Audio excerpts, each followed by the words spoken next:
Alrighty, welcome back everybody. This is Patrick Morrison with SimTrack Broadcasting and the Coast to Coast Racing League and the Racing Network as well, coming to you live here for the Monday Night Madness series here. Right now I've got about 10 drivers lining up here for our Class C division. It should be the Raiders here tonight, covering from Marty Zakella and the Slide Job Racing Network.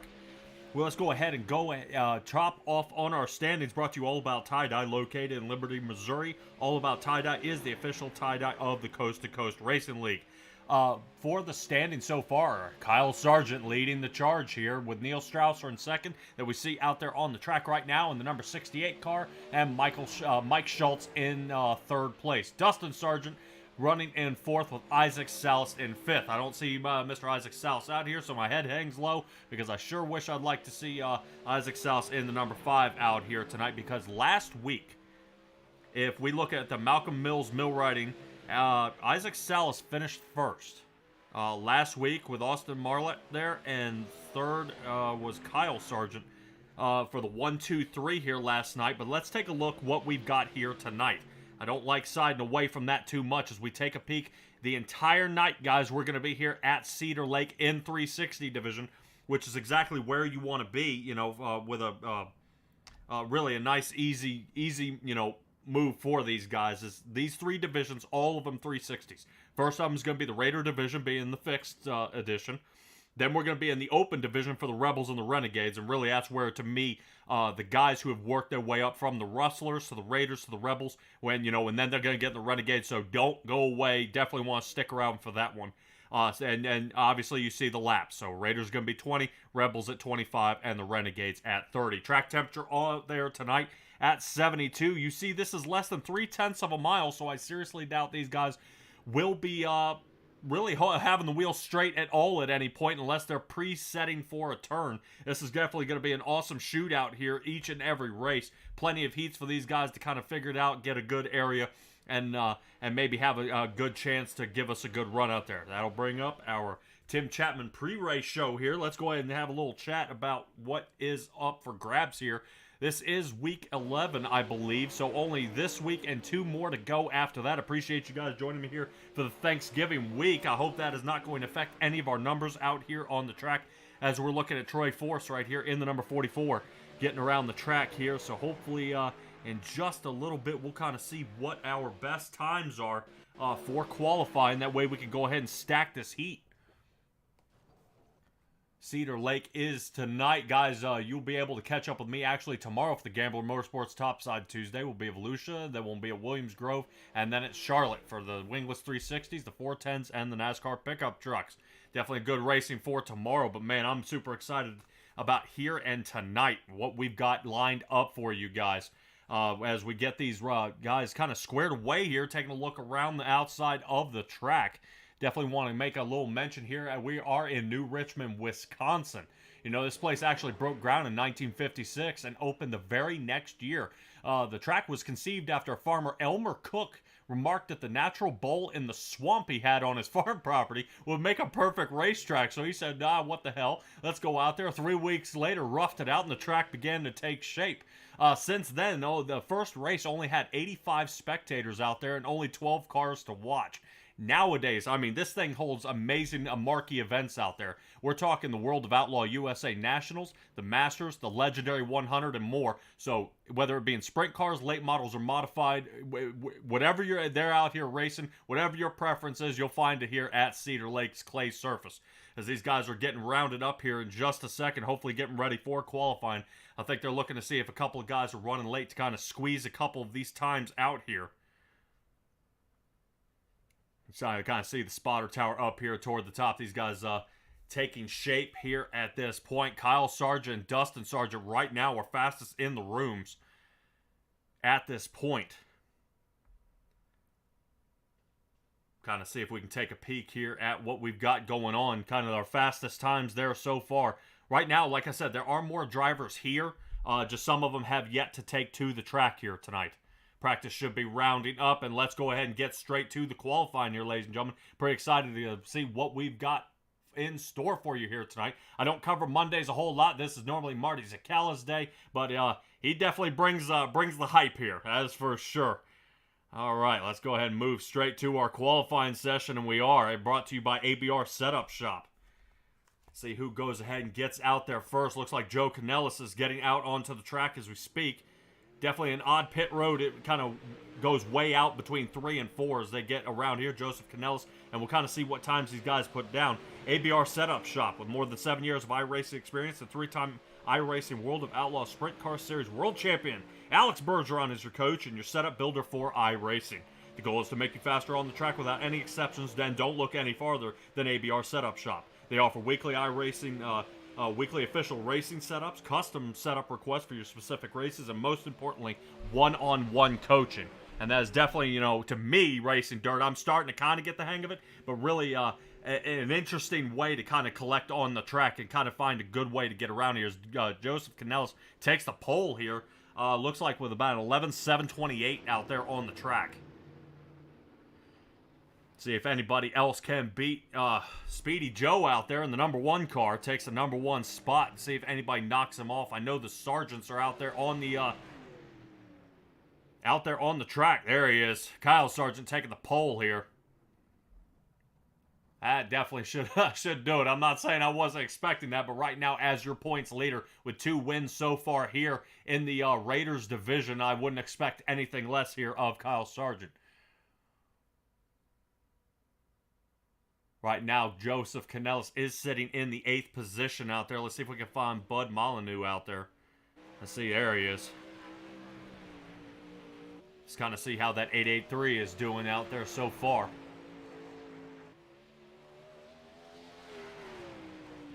And Bud is just sitting right ahead of Joe Canellis in the 8th. He's sitting here 7th. Let's see if he gets us a solid time. Right now, sitting in that 5th position.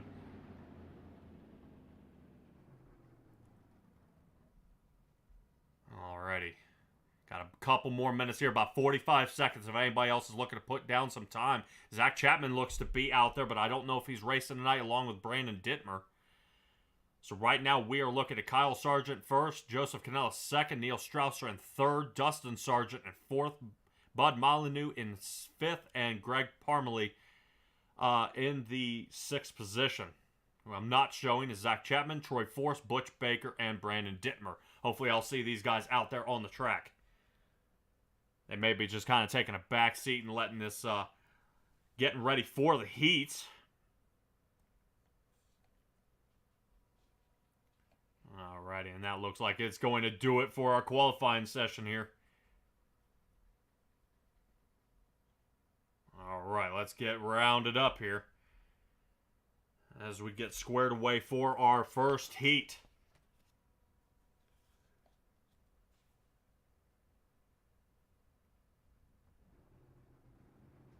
Alright, of course, our first heat brought to you by Langton Mechanical. You guys know all about Langton Mechanical out there.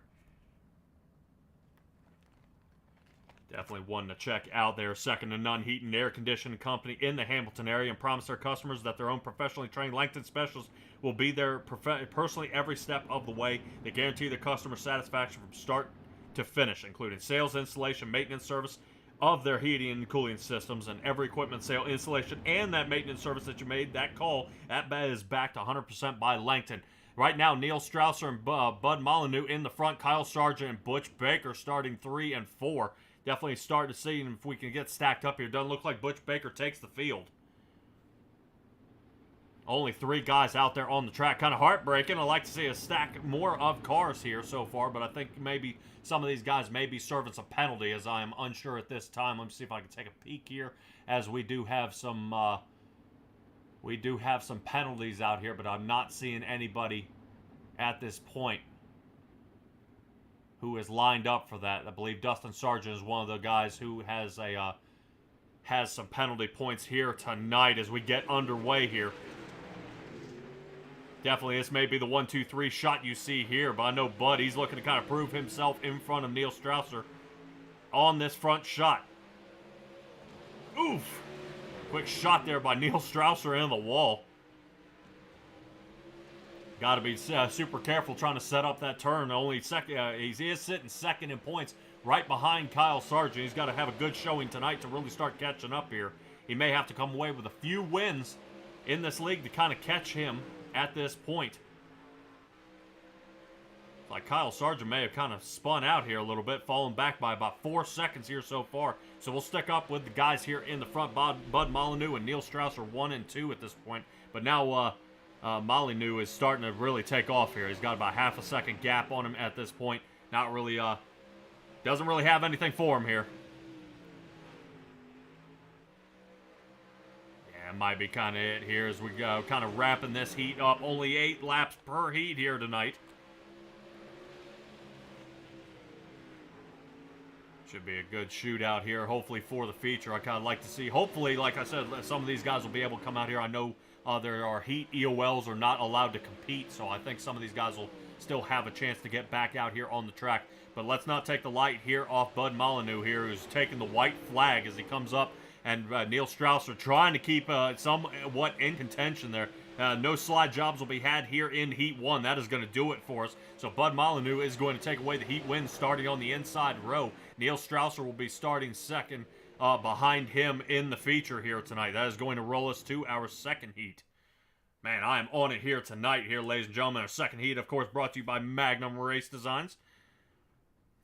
And that is going to bring our starting grid here so far. Brandon Dittmer showing here in the front. We'll see if Dittmer takes on to the course here. Right now it's showing Parmalee in the front, Dustin Sargent in second, and Joseph Canellis starting in third. Pretty cool paint jobs, all these guys. Joseph Canellis, one of the salty dogs competing here on Monday. If you guys are looking to kind of join here at the C2C Racing League, guys, C2CRL.com obviously is where you can go. If you're looking for other racers that enjoy racing without all the drama and name-calling of normal iRacing, come out and join the Cool Ray Coast to Coast Racing League. They've got over 16 divisions, racing 7 days a week, and heck, I'm even broadcasting some of them, and we're broadcasting at least 12 of those, guys.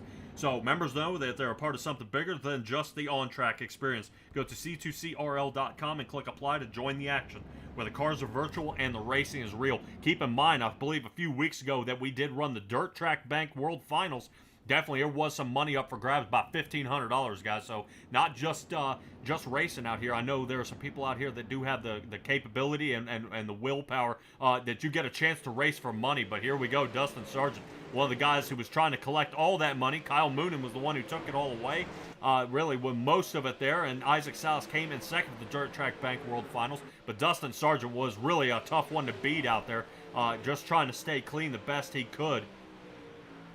Marty Zacala got all the fame on that one because he saw some great racing on that track.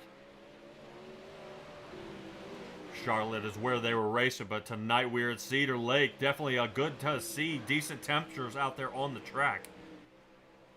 Definitely for this time of year, Wisconsin, you would think it'd be much worse, 82 degrees in the air. So, man, I'm just glad they're not racing in 10-degree weather like it is right now. But Dustin Sargent staying about a second, almost a second right in front of Joseph Canellis.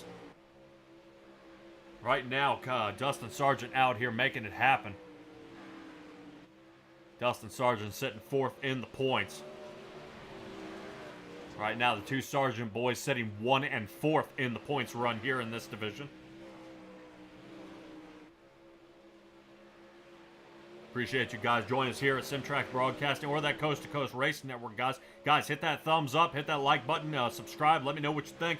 I am kind of taking a peek out there in the chat. I can see you as long as you're on my channels, unfortunately. But let's go ahead and look at white flag is out, and it looks like Dustin Sargent. I mean, unless he puts this thing in park, I think he's pretty much got this Heat 1 for Heat 2 here. Yep, that'll do it. All right, Dustin Sargent, Joseph Canellis, and Greg Parmalee. I like that last name. Finishing in the 3rd position. Definitely kind of squaring this one off here. Let's see what we got coming up next. B Main is what we got here, guys. That, of course, B Main. Whew, man, I haven't run a B Main in so long. Gambler Motorsports is where it's going to be. Troy Force and Butch Baker out there, but I don't know if either one of these guys will be taking the track. I believe both these guys may be out of it this race.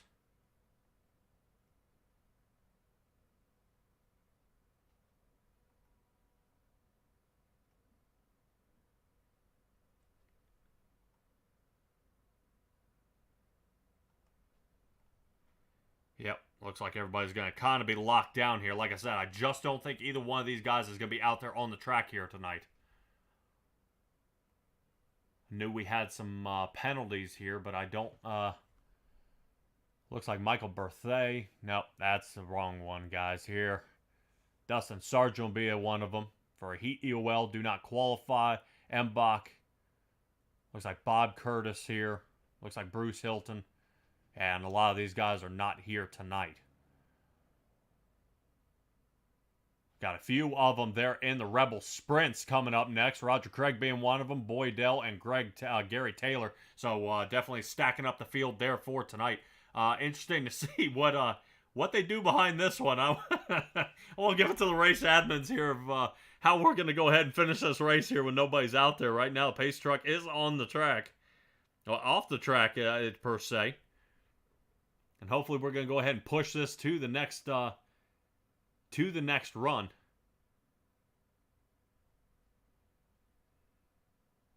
But we'll kind of see what we get going on out here. Let's see if I kind of round this up. Hopefully it'll kind of push it to the next session here.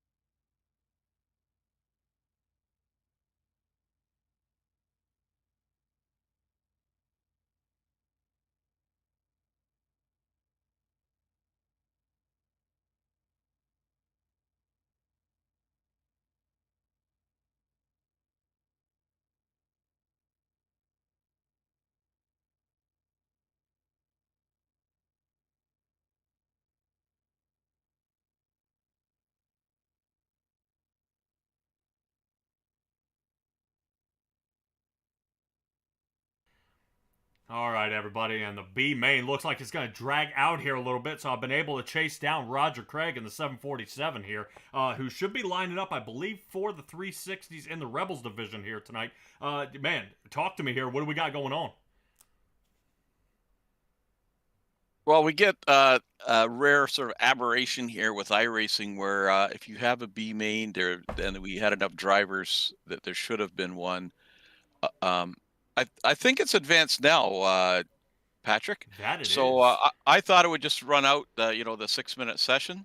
So that's actually a positive. So I'm going to let you go back to it if you want. And I look forward to hearing your call in the Rebels session as well, and see if I can knock off a little bit of rust. Oh, yeah, man. Dude, we need to see you bring home a win here. I see you up at the top 7 competitions here, Roger. What are we doing here, man?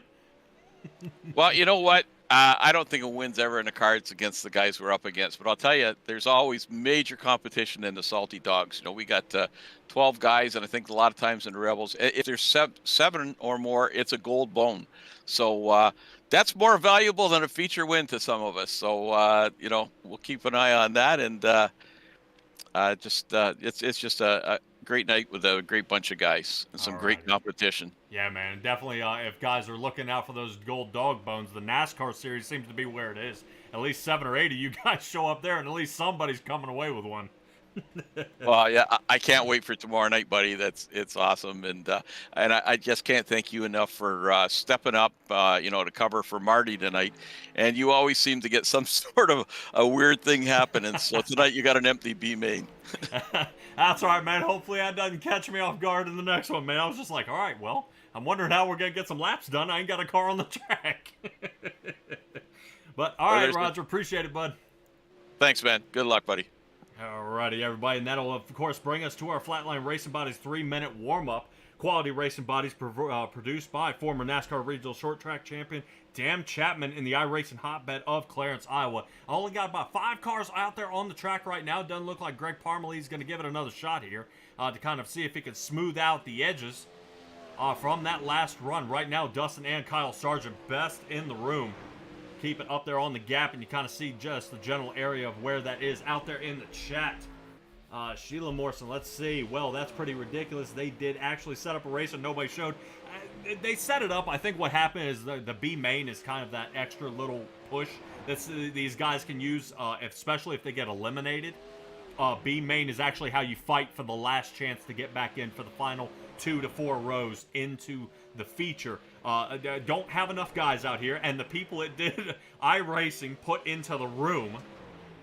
That's what happened here, is the iRacing kind of put it into the room, and then it didn't quite know what to do with the situation that was at hand. So we go ahead, pushed it on through. We had a little chat here with Roger Craig, and we'll be able to go ahead and get back underway. Warm-up is wrapping up here, ladies and gentlemen. Excited I am, for sure, as we're going to get to our Dirt Track Bank starting lineup here, as these guys are ready to go. Let's go ahead and take a look. Bud Molyneux starting in the front like we saw in that last heat. Dustin Sargent starting second. Neil Strauss a third. Joseph Canellis in fourth. Kyle Sargent fifth. Greg Parmalee on the outside row of row 3. Brandon Dittmer in seventh. Butch Baker in eighth. And Troy Force in ninth.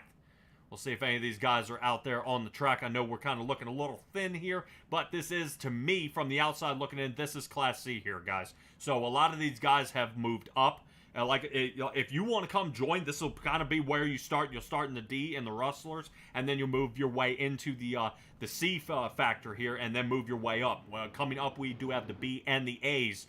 Kind of where you place and how well you do. You come out here and you're like Dustin Sargent or Kyle, either one, and you're crushing this league. Obviously, you move up from there. This is a fixed setup as well, so no tuning is required. We're gonna go ahead and let a piece of iRacing be able to do its thing. What you see in the B and the A's requires setup from each one of these guys. They have to go and make a slight tweak to a spring, lower the tire pressure in the left front, or a combination of things. Definitely change how the wing angle is in the front, so things like that to kind of change the downforce. And then you see not only the driving skill, but some of these guys with the opportunity to show how well they can set this car up.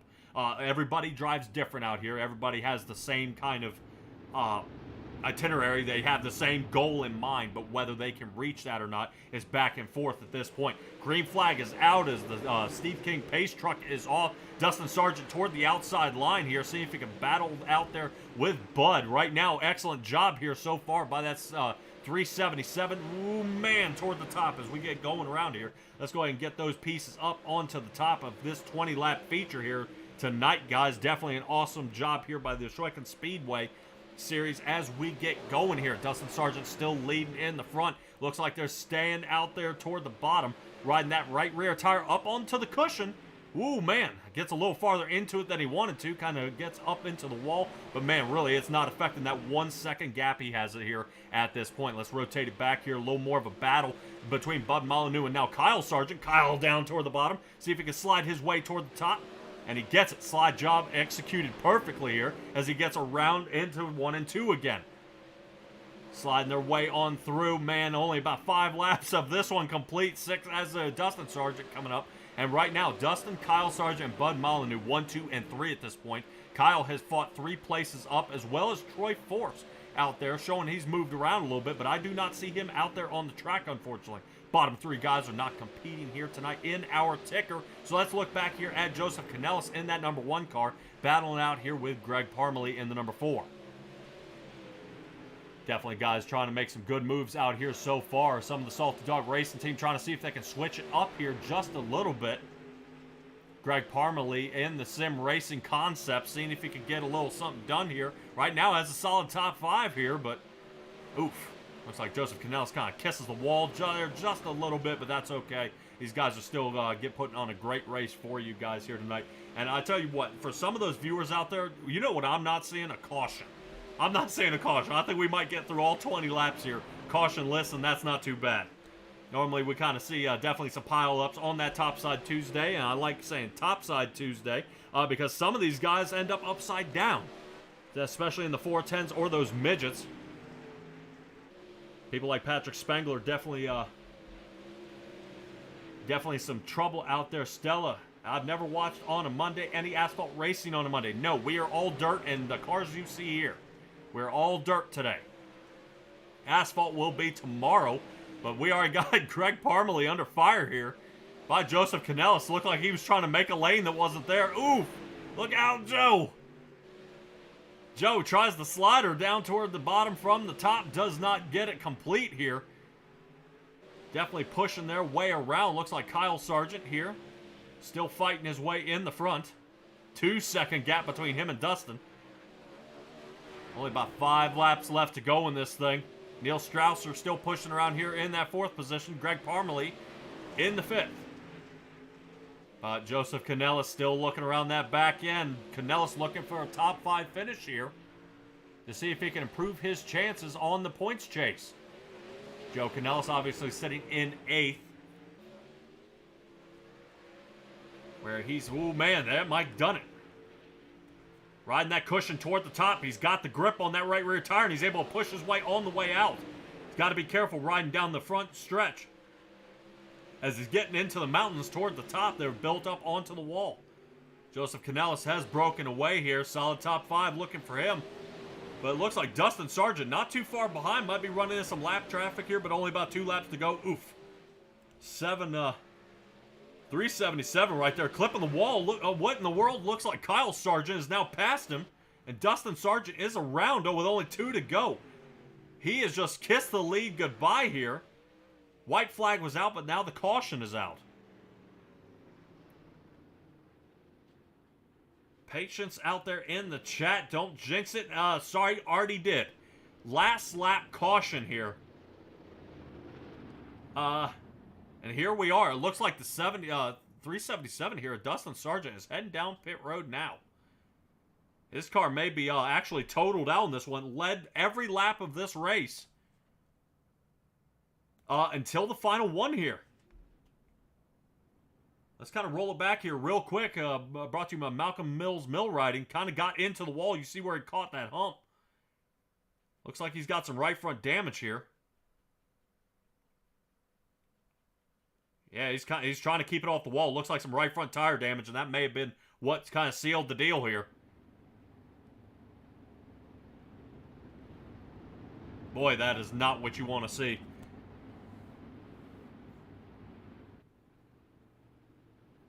Yeah, right now Dustin Sargent sitting in that 4th spot. Our points leader just took the lead. Looked to you know, kind of from the outside looking in, what seemed to be an absolute blowout here by Dustin Sargent has now overturned it here. And now he is actually in the back after a quick fix, but I just don't think there's enough time for Dustin to catch up here. So we'll keep an eye as it looks like they're already slinging by. Dustin Sargent on the outside. Here we go, running that cushion he's been running all night back into the wall. Definitely, he's got a magnet on that thing here tonight as he's trying to sacrifice the car at this point, actually never lifting. Away he goes, Sargent into 4th, looking for 3rd. Let's see if he gets it. Neil Strausser trying to see if he can block him out. Ooh, man. Definitely a shootout there. Kyle Sargent, Buddy Molyneux, Neil Strausser for 3rd. Sargent comes from the back, gets at least 2 more spots for a 4th place position. Definitely tough out there for some of these drivers. I hate to see it. Hate to see how some of it ended up here, guys. Wow. Definitely a good run here on the night. Let's go ahead to our race results. Let's take a peek at them.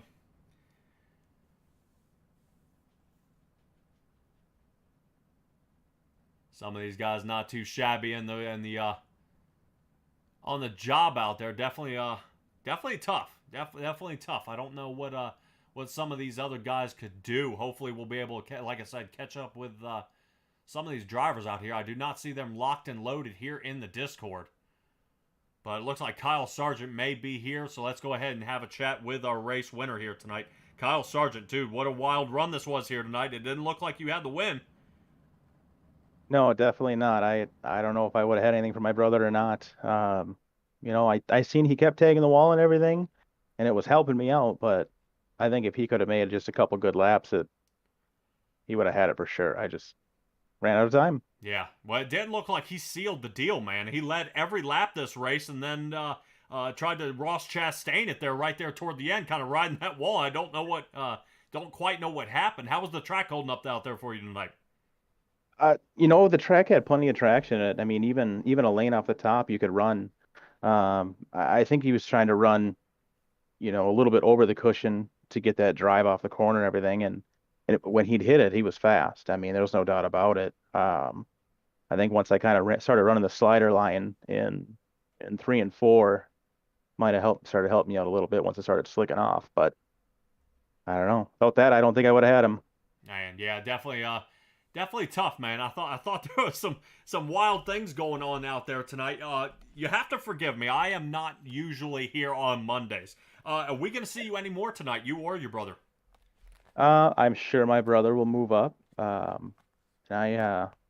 I am very heavily considering it. That's for sure. I like Cedar Lake. It's a fun track, and I like racing here, so All right, might have to man. join you.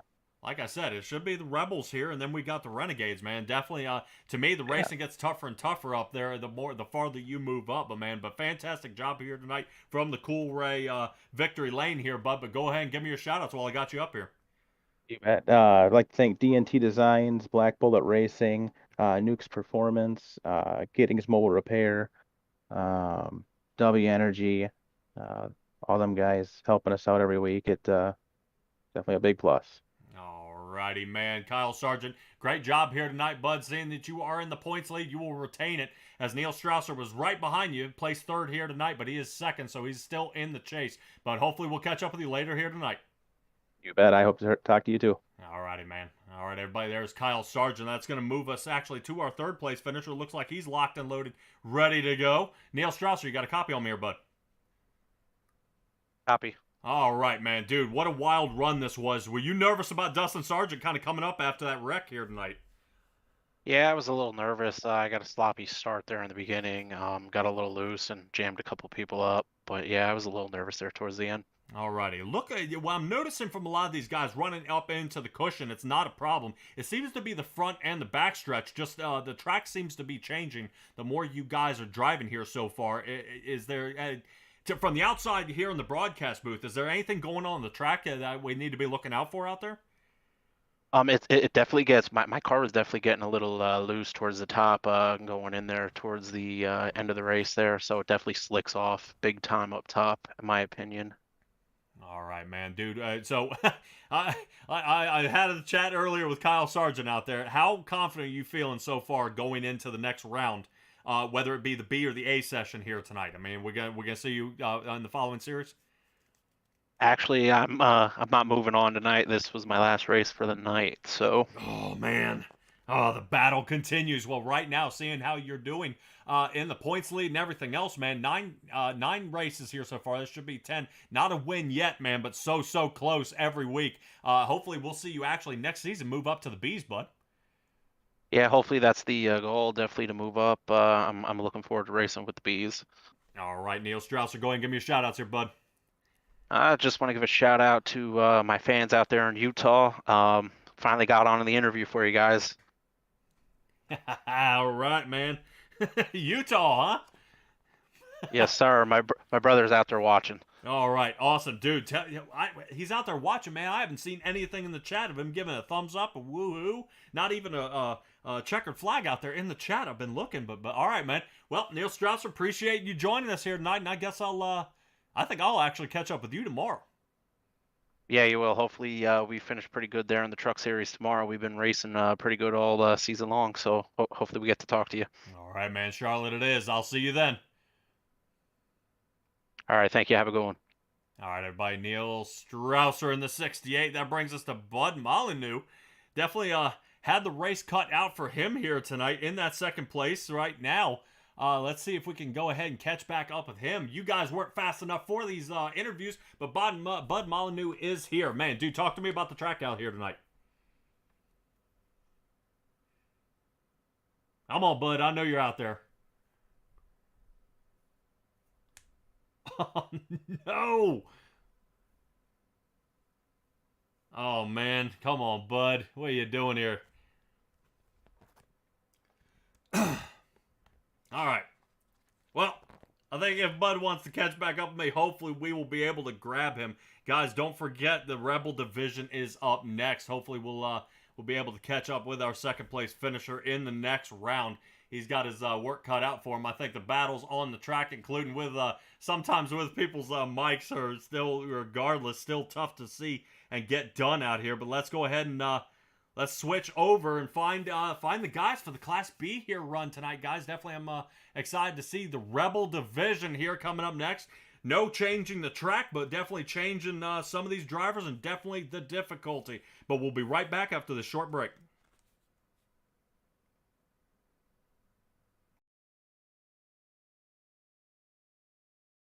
Hi, I'm Olivia Olson, Industrial Engineering Junior and club volleyball member here at Penn State.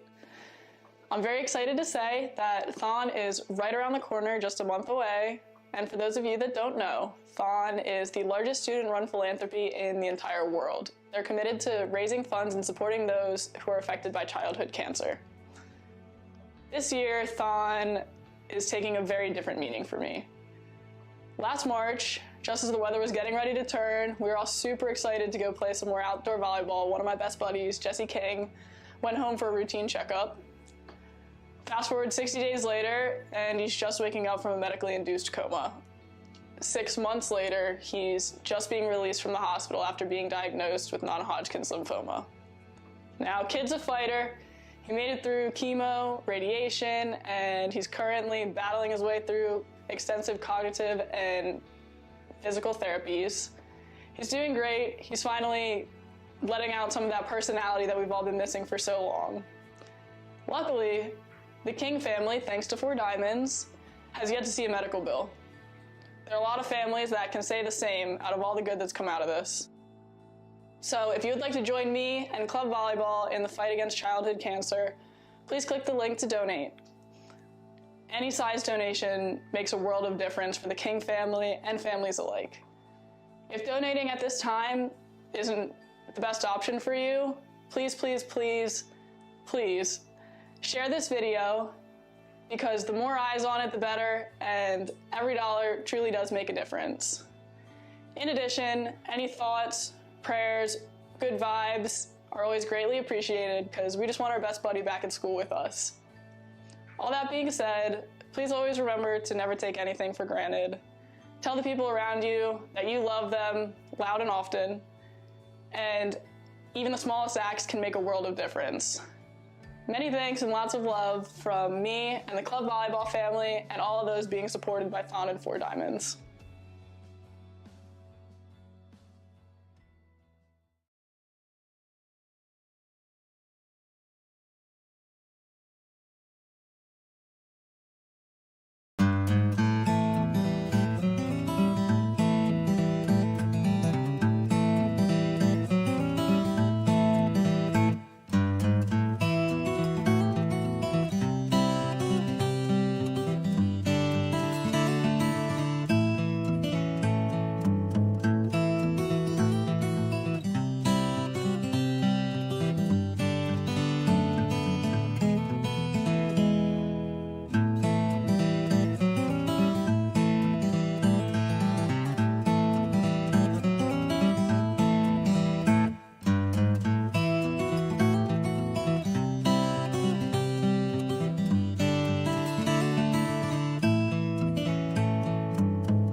Good day, everyone.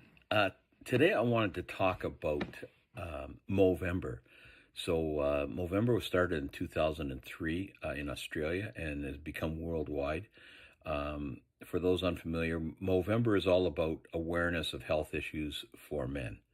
So, a lot of men grow mustaches in Movember. That's where the name came from.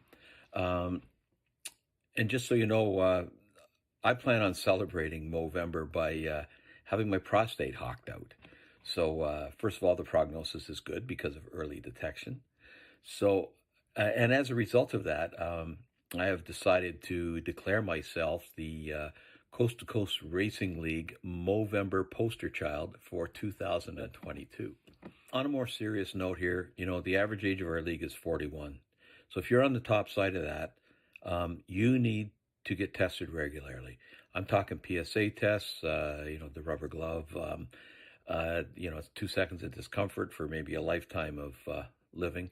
Um, Also, colonoscopies, every 5 or 10 years or whatever your doctor recommends, but you need to get those done. So, just reminding everybody, it's something men aren't comfortable talking about or doing. Everybody thinks they're a tough guy. Let's go out and get tested, for the sake of yourself, but more importantly, for the sake of your family. And as they say, the life you save may be your own. So just we're all in this together, guys. Reach out. You can reach out to me, or more importantly, reach out to your doctor. And in closing, I just want to, I want to know if Marty Sakala is going to grow a mustache for Movember.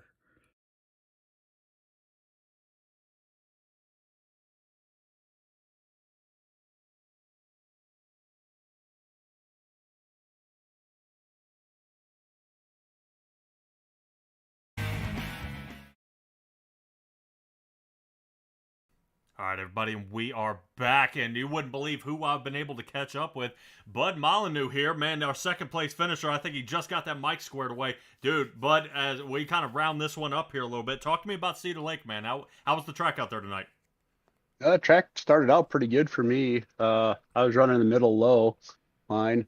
I knew Kyle was way faster, so I just tried to stay out of his way. Um, uh, Track started slicking off pretty good, so I was getting pretty loose out of the corners. So I was just trying to keep a hold of third there for a long time, and then second place spun. I'm thinking it was second place anyways, 'cause I got up in the second. But then I was just trying to hold off the guy behind me, so got to the checkered in second. So. I got you. Well, this will be your second top five in all these runnings you've been out here, man. Really, is this the track's kind of starting to come to you, and you're kind of feeling a lot more confident coming out here, or is it still pretty tough trying to get some of these sprint cars around here? The sprints are still pretty tricky, but I'm getting a little faster. I'm getting to figure them out a lot better. So, it's helping me out. I've had some help in the people telling me how to set them up. So, All right, man. Volusia is next week. How confident are you feeling for that track upcoming? oh, we'll see. I like the track, but I'm not sure I don't know if I've ran it in the 360s yet. So I might have to practice a little bit this week. All right, man. Well, definitely appreciate you coming out here this Thanksgiving week, man. Hopefully, we'll catch up with you again, bud. I appreciate you like I said, hanging out for so long through our commercial break there. But go ahead and give me your shout outs because I know you're ready for me. Yeah, I'll just like to give a shout out to my wife for letting me race. Don't really have any sponsors, so I just like coming out and race and hopefully get better and get to at least a win at some point soon maybe early next season. All right, man. Well, definitely Coast to Coast brings a different caliber of driver, and it's not really the bumping and banging and cursing over the air. You guys kind of hold the fort down. Everything stays nice and calm, and it's just about racing. Really a great place to be, and really, to me, it's even greater with you being out here. Bud Molyneux, appreciate you coming out here tonight, Bud. Fantastic job, and hopefully we'll catch up with you next week. Yeah, thanks. Have a happy Thanksgiving. There we go, Bud Molyneux. We're getting it done here, guys, as we take a little peek here at these guys starting to qualify here a little bit. These guys should be starting to get squared away out here on the track. Qualifying will commence momentarily here at Cedar Lake as we're taking a kind of the scenic tour of the area around Cedar Lake. Definitely as these guys get going, I want to keep in mind right now I'm showing 21 guys A-OK and ready to put onto the track at this point. Chad Cote, I'm expecting to see him do pretty well here tonight, especially after last week's showing. If I'm not mistaken, Chad Cote, Keith Jackson, Aiden Young, 1, 2, and 3. That, of course, those standings brought to you by A&J Custom Creations.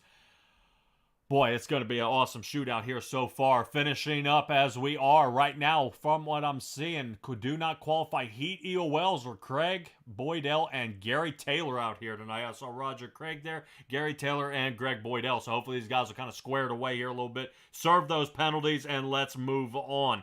As we get out here on the track, quick race check. Let's see what we got. If the temperature has changed a little bit, 64 degrees, 71 in the air. This time, guys, out there on the race for tonight, keep in mind, Rebels Division, we have 25 laps in the feature. So definitely with these guys out here tonight, at least see 4 heats, and then we're going to go ahead and move on to our B main as the last fight to square into the last piece. So hopefully we'll see what we've got going on at that piece. Let's take a look right now into the qualifying session here, guys. Let's go ahead and get some of those fantastic times up. Qualifying is underway.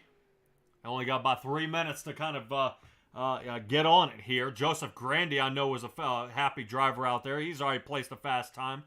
Sitting in third as Brian Dickens takes the pole here so far. Fast time out of him. Joseph Canellis, we saw him in the last run. Here in the 5th spot, but watch out for the Sergeant. 6 and 7 here in our ticker toward the top. Hopefully we'll see a lot more drivers within that.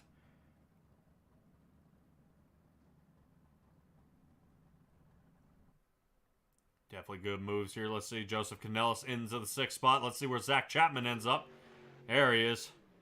Zach Chapman sitting in 8th. See a driver out there. Preston Kramer's here. Looking pretty good. Hoping that is not me. A little unusual to see Preston Kramer out here in an all-white car. Gonna double check everything and see if we can make daggone sure that is the color of his car.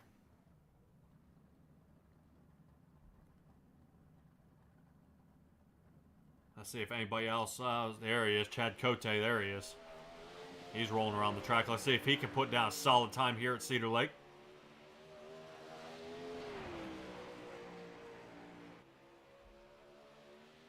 30 seconds left in this one. He's got to put some times down here. There's number 12 is where he lands. Come on. And he's fast. Let's see how fast. Fastest one. Wow. Definitely just barely beat him by 0.02 of a second over Brian Dickens. Wow. What a run. What a run. Chad Cote. Fastest one out here. Holy cow. Excellent job. As it looks like it's going to wrap it up. Craig, Connor, Boydell, and Taylor are not qualifying right now. They'll be out there a little later on here tonight as we wrap up our qualifying session here. Let's get right to Heat 1, guys. Brought to you by Langton Mechanical. So far, so good out there. Let's see who we've got starting our grid. Andy Patton, Joseph Canellis, Donovan Ross, Chad Cote, Kurt Schatzer, Preston Cranmer. Out here in Heat 1, and Ralph Connor starting in the 7th position. Toward the front, waiting for a few guys to grid up. I know it takes a little bit out there trying to make sure we get everything as they line up behind the Steve King Foundation pace truck. Don't forget the Steve King Foundation was formed to help the dirt track racing community across the country by providing financial assistance to drivers, pit crew members, racing officials, track operation personnel, or the immediate families of those individuals who suffer serious injury, illness, or death. If you want to learn more, go to www.stevekingfoundation.org. Good place to kind of check that out. Preston Cranmer getting out there.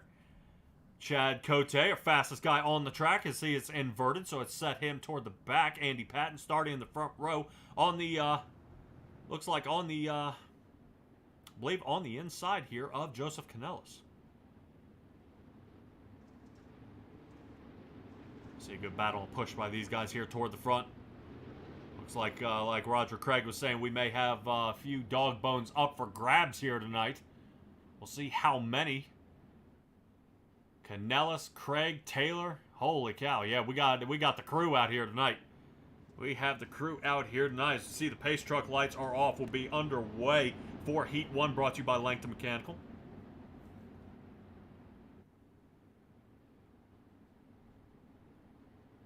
Man, what an awesome job. And you kind of take a peek there toward the inside. You'll see where the swamp used to be.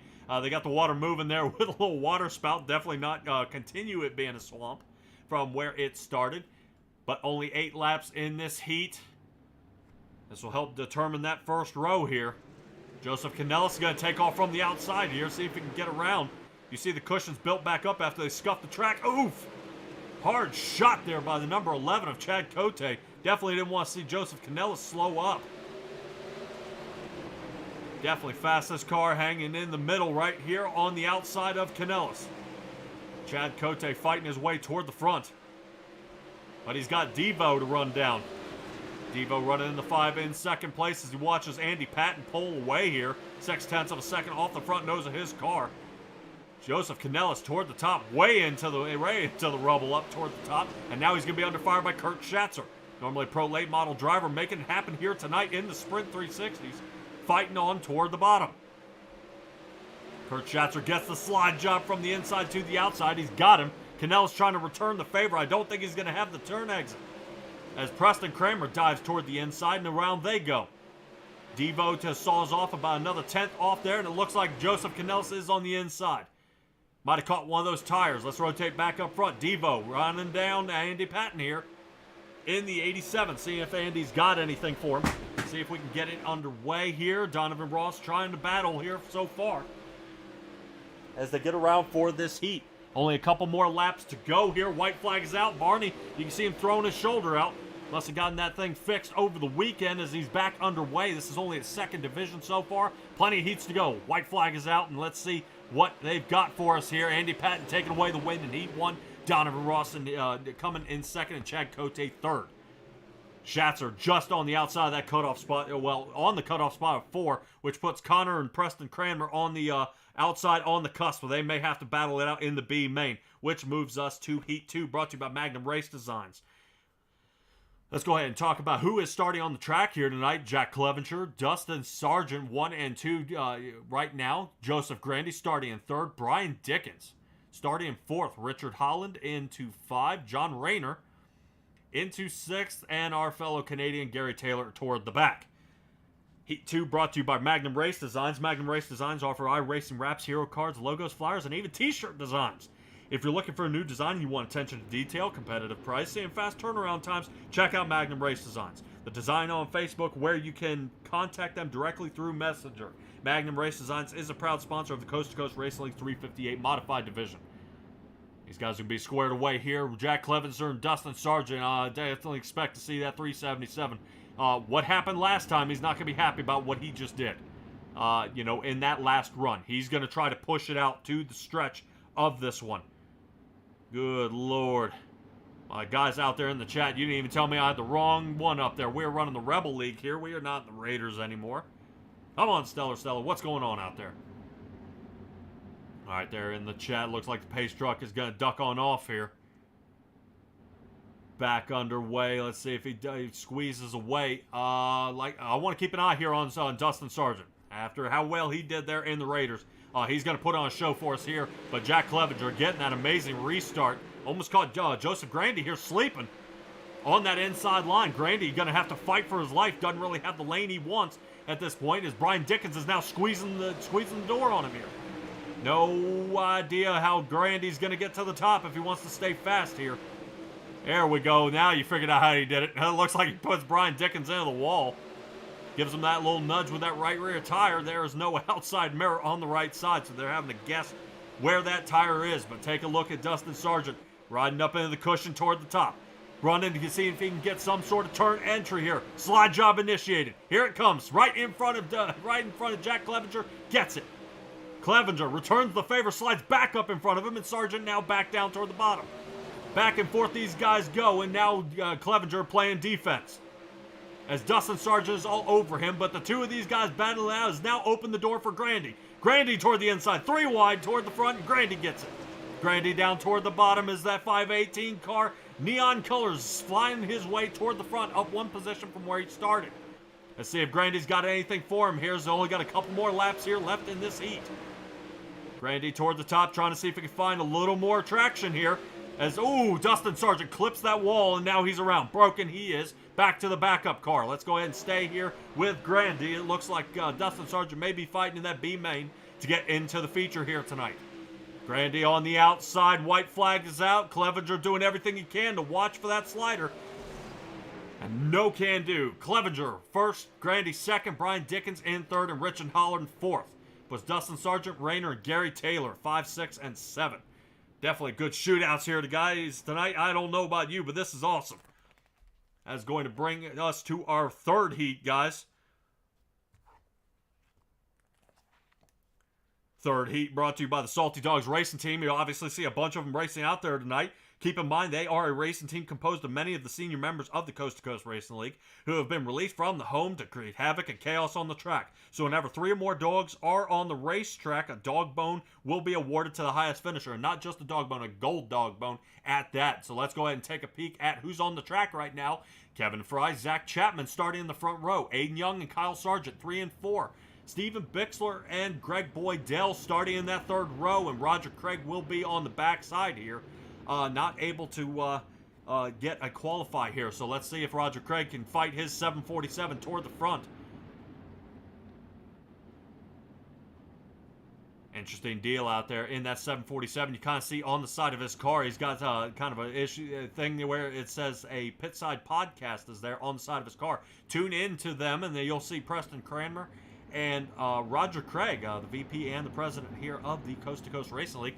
They kind of have interviews with the drivers, guys who, have won, kind of one of those things to see how it kind of tumbles back and forth, how broadcasters out here are doing, how racers out here are doing, how racers of the dirt track bank are doing, and they're able to kind of, I think once a month, if not every 2 weeks, these guys round out a new one. I think even my ugly face was on there. But Heat 3 getting started up here. Green flag will be out momentarily. Flying Fry here in the front in that 21 machine. Let's see if he can get anything. Oof. Somebody's already on the wall. Looks like Kyle Sargent. Wow. After a race last time, he said he was definitely thinking about it, and he's not happy about that start. Boy, that's going to send him for a loop for the feature here. As Flying Fry toward the front. Zach Chapman in second. Definitely doing awesome there on the asphalt. Let's see how well he's doing here, as he's trying to stay down toward the bottom. As Aiden Young, who's now been putting a clinic on in the Xfinity Series, is fighting his way toward the front. And now Aiden Young, who's a very fast pro late model driver, staying in the front in his 360 at this point. See if he can run down Kevin Fry.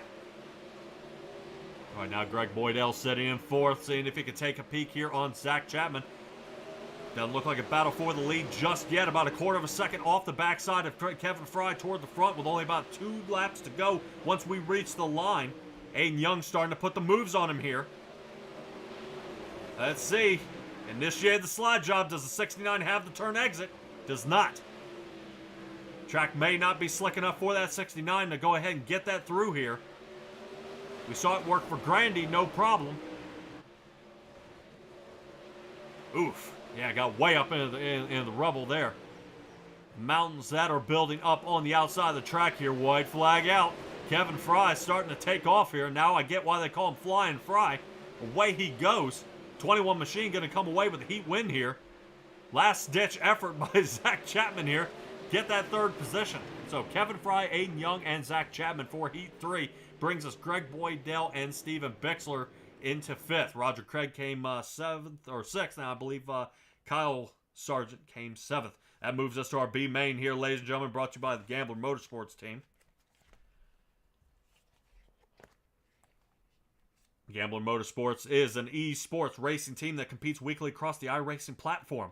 This team has drivers entered into dirt races, sports cars, asphalt oval, and even compete in endurance races. This year, they will have drivers in the prestigious 24 Hours of Daytona and Le Mans. Go to Gambler Motorsports on Facebook and follow them, guys. Go ahead and check them out. I want to check out right now at this point after I look, after we look at this, look at them. But let's look at Ralph Connor, Dustin Sargent here in the front row. Steven Bixler and Preston Kramer starting in the second row. Third row, John Rayner and Roger Craig. Oh, we'll see Roger Craig load up here in just a second. Joseph Canellis into seventh. Gary Taylor in the 8th position, starting on row 4, and the final row is Kyle Sargent. Definitely, we saw how fast he was in the Raiders. Now we're in the Rebels.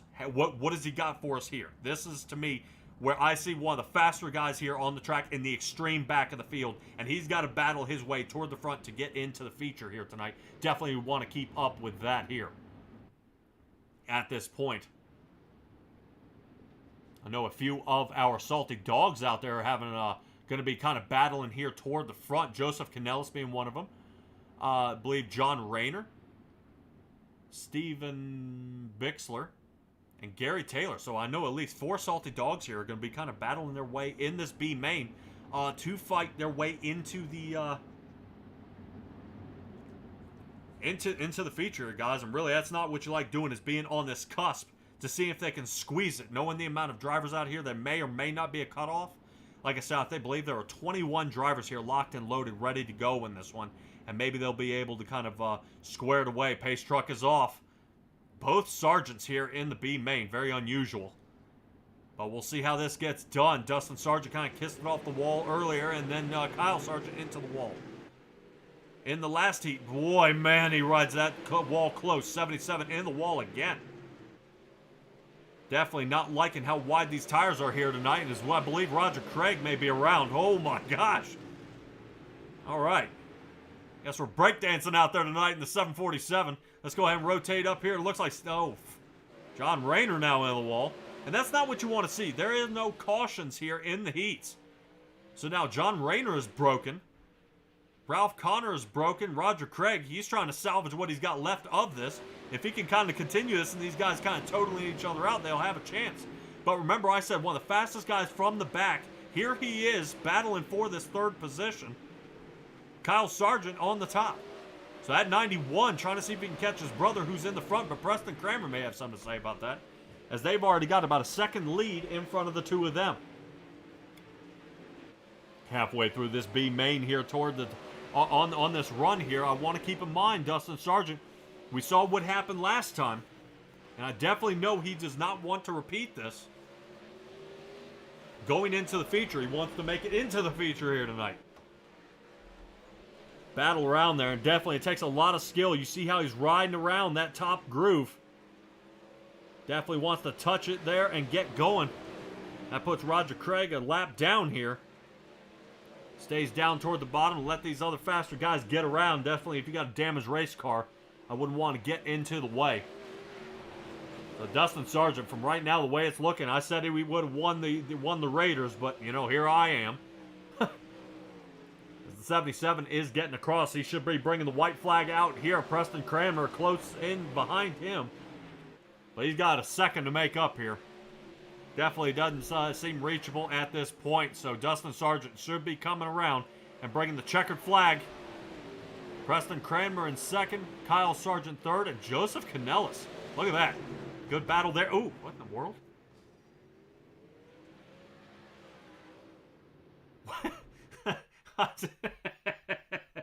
What was that? What was that? They kind of Roger Craig kind of flew off the track there. Definitely wanted to end up back in pit, I guess. All right. I was going to bring us to our 3-minute warm-up here, guys. They're going to kind of smooth it out here just a little bit. We'll take a few looks at the track. Stella, can you see that again? Because we have moved to a new session, I would love to. But it seems we kind of got away from that on that one. Definitely a heartbreaker. That was so fast I hardly saw it. 747. Shot in the pit. I mean, at Mach 3. That was crazy.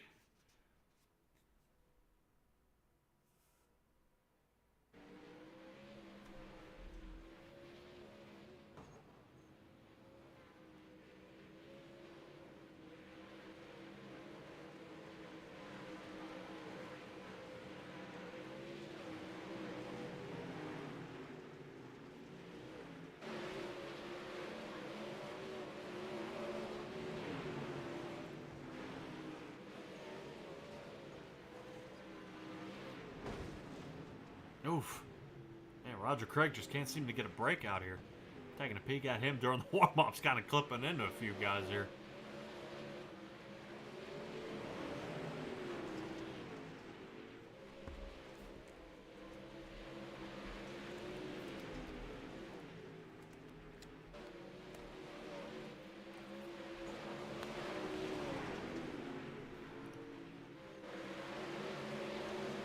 Definitely, I think it's going to be a good shootout with a lot of these drivers out there on the track here tonight.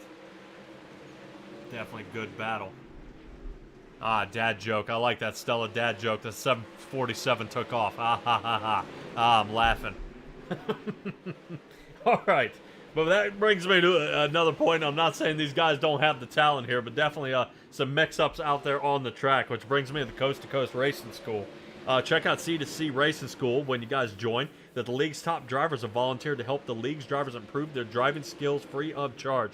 They'll be offering help on various skill sets such as qualifying, driver lines, driver awareness, and setup advice. Go to c2crl.com and schedule a session. To me, I would be looking at champions who's won things like this. Sergeants are definitely fast here in the 360s. I would be talking to Schatz or Aiden Young.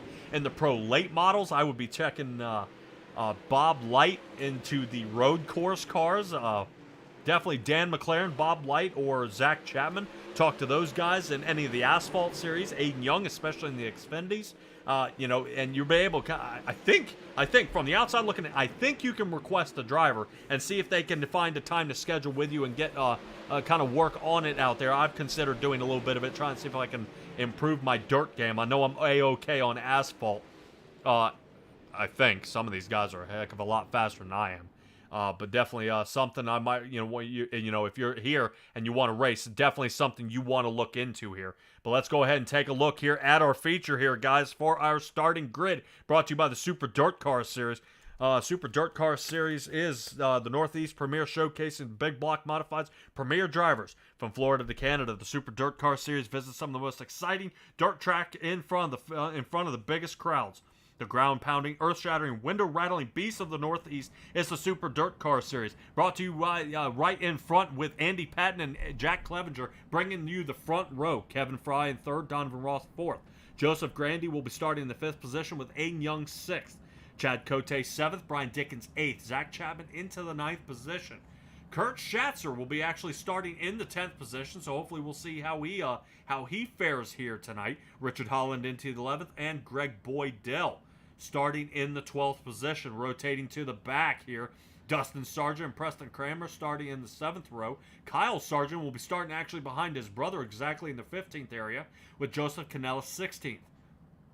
Steven Bixler starting 17th with Gary Taylor 18th, and rounding out our 10th row here, Roger Craig 19th and Ralph Connor in 20th.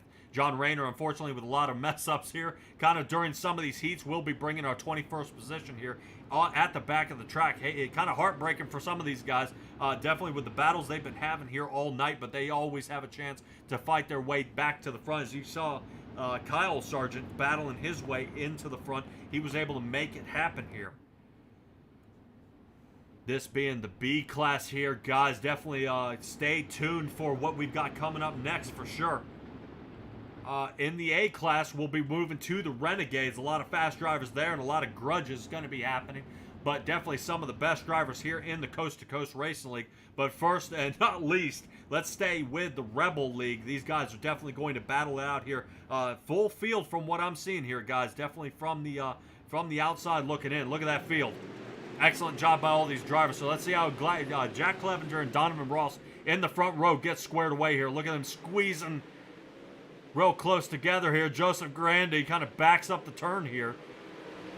Kind of zoom in on him here in a second and see if these guys spread out a little bit. A little nudge there from Aiden Young. All right, let's get a little closer to these guys. Here's Devo leading the race.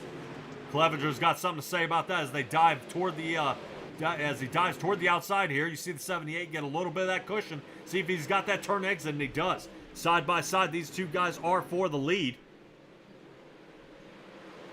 As they've got something to prove here. Let's see if Devo's got anything for him. It just seems that top line is the way to run here at Cedar Lake. Until that slide job you were ready to kind of initiate is not the place to be. Let's see if Flying Fry down toward the bottom of Joseph Grandy. He's able to make a breakaway here. Oh, there we go. I'm on iRacing. I know Kevin Fry out there definitely blinking around Joseph Grandy. He saw kind of closed his eyes and opens them real quick, and there he is. Back around they go. Aiden Young battling for the third spot up front, and he does. He gets it. Right around Andy Patton he goes, and now Devo's the next one on the list. Oh, we'll see if Devo has got anything for him. Here's Aiden Young toward the top. Definitely, you see him triangulate that turn, and just having that confidence to throw the car in there.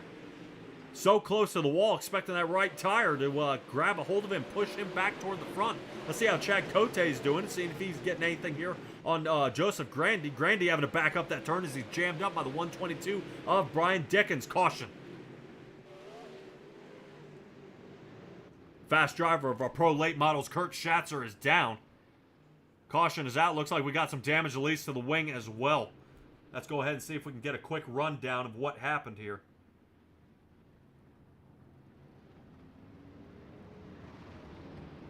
Malcolm Mills, mill riding the replay here. Let's take a look from the top side. Nothing seen here, so... You see how it's kind of building up there? Oh, man, this was... Oh, wow. Man, he's lucky he landed on the wheels. Oof.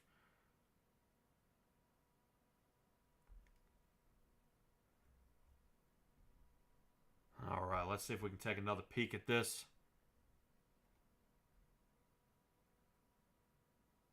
See what in the world happened here.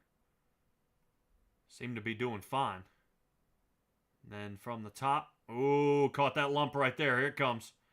Yep, that's what, and you kind of see the dirt build up here, and it bucks him right over the end. Yeah, he's lucky he didn't come with more damage than he did. Shows the 75 car got into him. Of Steven Bixler, definitely my totaled that race car here.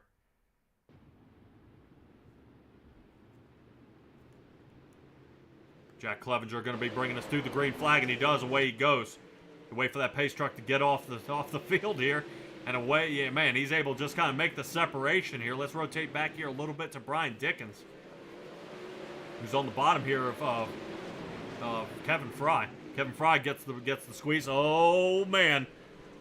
Caution back out, but it is not the 122 who gets it this time. As we kind of kept an eye on him to see if anything happened. Looks like we'll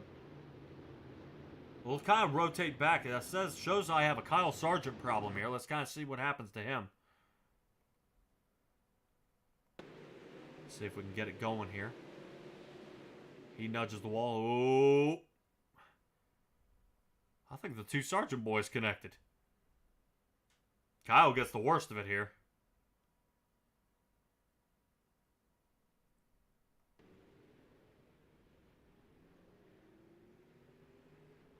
We'll see if anything happened to Joseph Canellis. It shows that he got in some trouble as well. I don't know if it's from avoiding the wreck here. Boy, he caught it, and then, yeah, just boop. That might have been it for him. Wow. All right, so we'll see if Kyle Sargent's able to get back out all there to the track. Showing him rolling around here at this point. There he is. I'll be able to kind of square that one away. Right now, Clevenger's still leading this race here.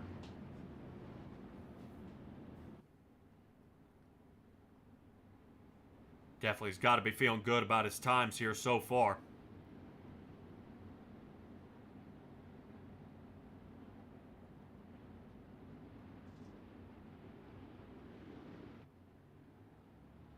See what he's got for us. So the green flag should be coming right back out, and away he goes. Good racing here so far. Watch for Aiden Young here. Aiden Young is not one to slouch on, but now we're kind of cautions are collecting here. I think some of these guys are starting to get kind of mixed up here. Let's take a look here at Kevin Fry.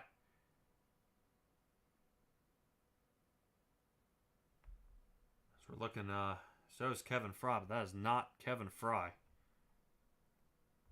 All right. All right. I want you to show me Kevin Fry. Show me what happened here.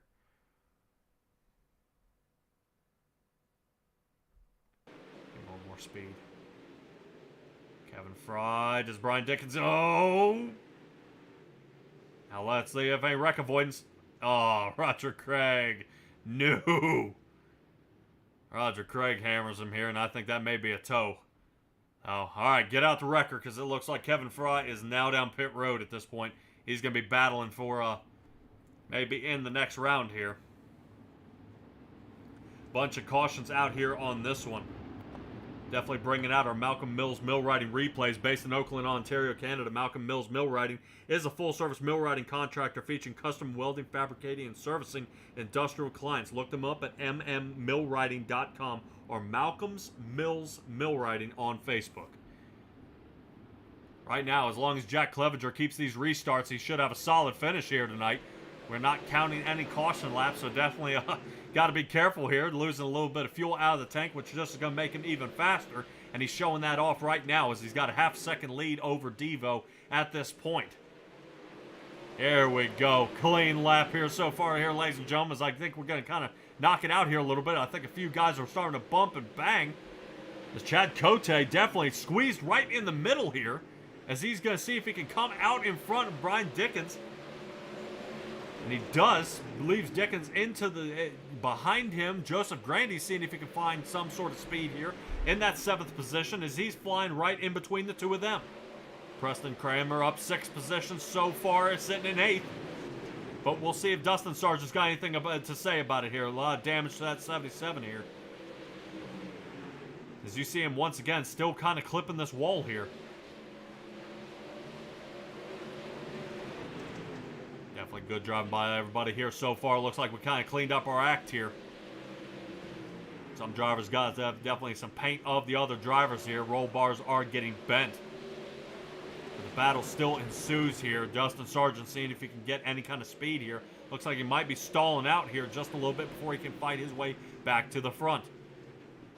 Right now, Devo wishing he had a rocket booster behind him because Clevenger has now left him by about 2 seconds here.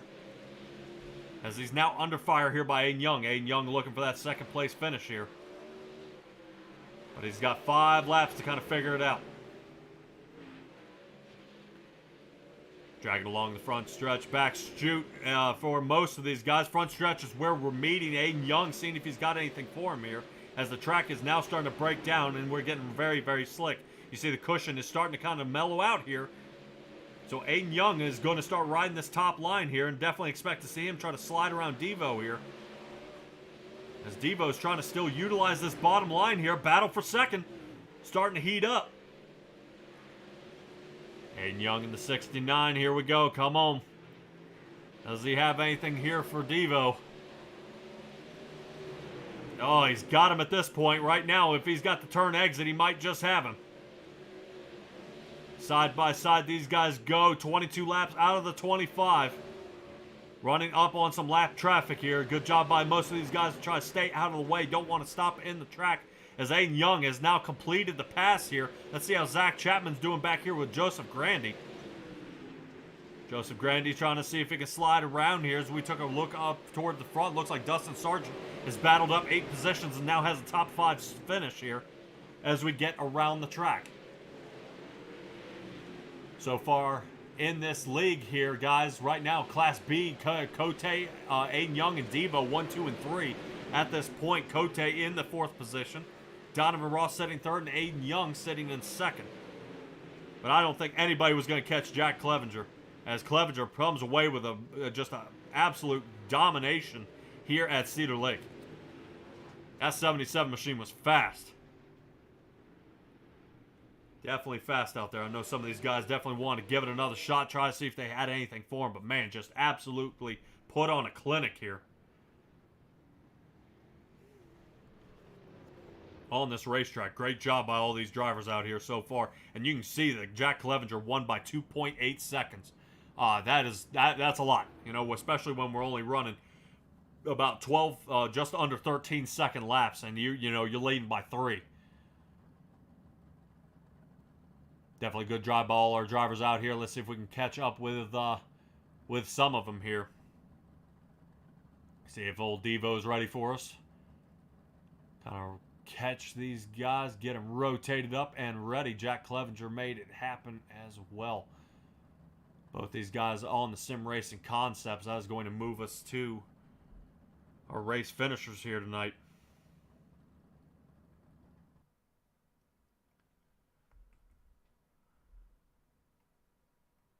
All righty.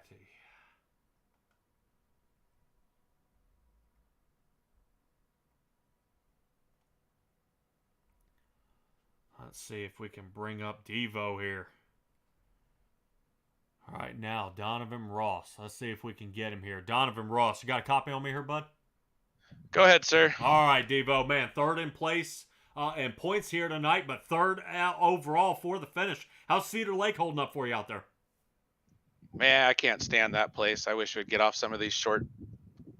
Yeah, good enough. We got her up here. You know, kind of held Aiden up through the middle of the race. I could see Chad climbing the point. You know, on the relative there, see him coming up through there. So I know I had to try to stay at least as far forward as I could. Otherwise, just kind of irrelevant. You know, he's getting such a big lead that he's about got this thing wrapped up.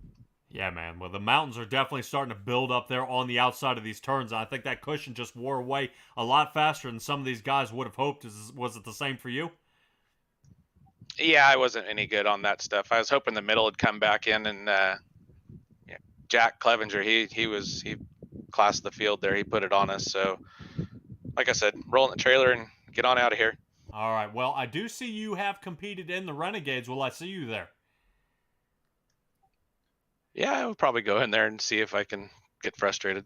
Ah, boy, that's what I like to hear. All right, man. Well, go ahead and give me a shout out, and let's get you ready for that session.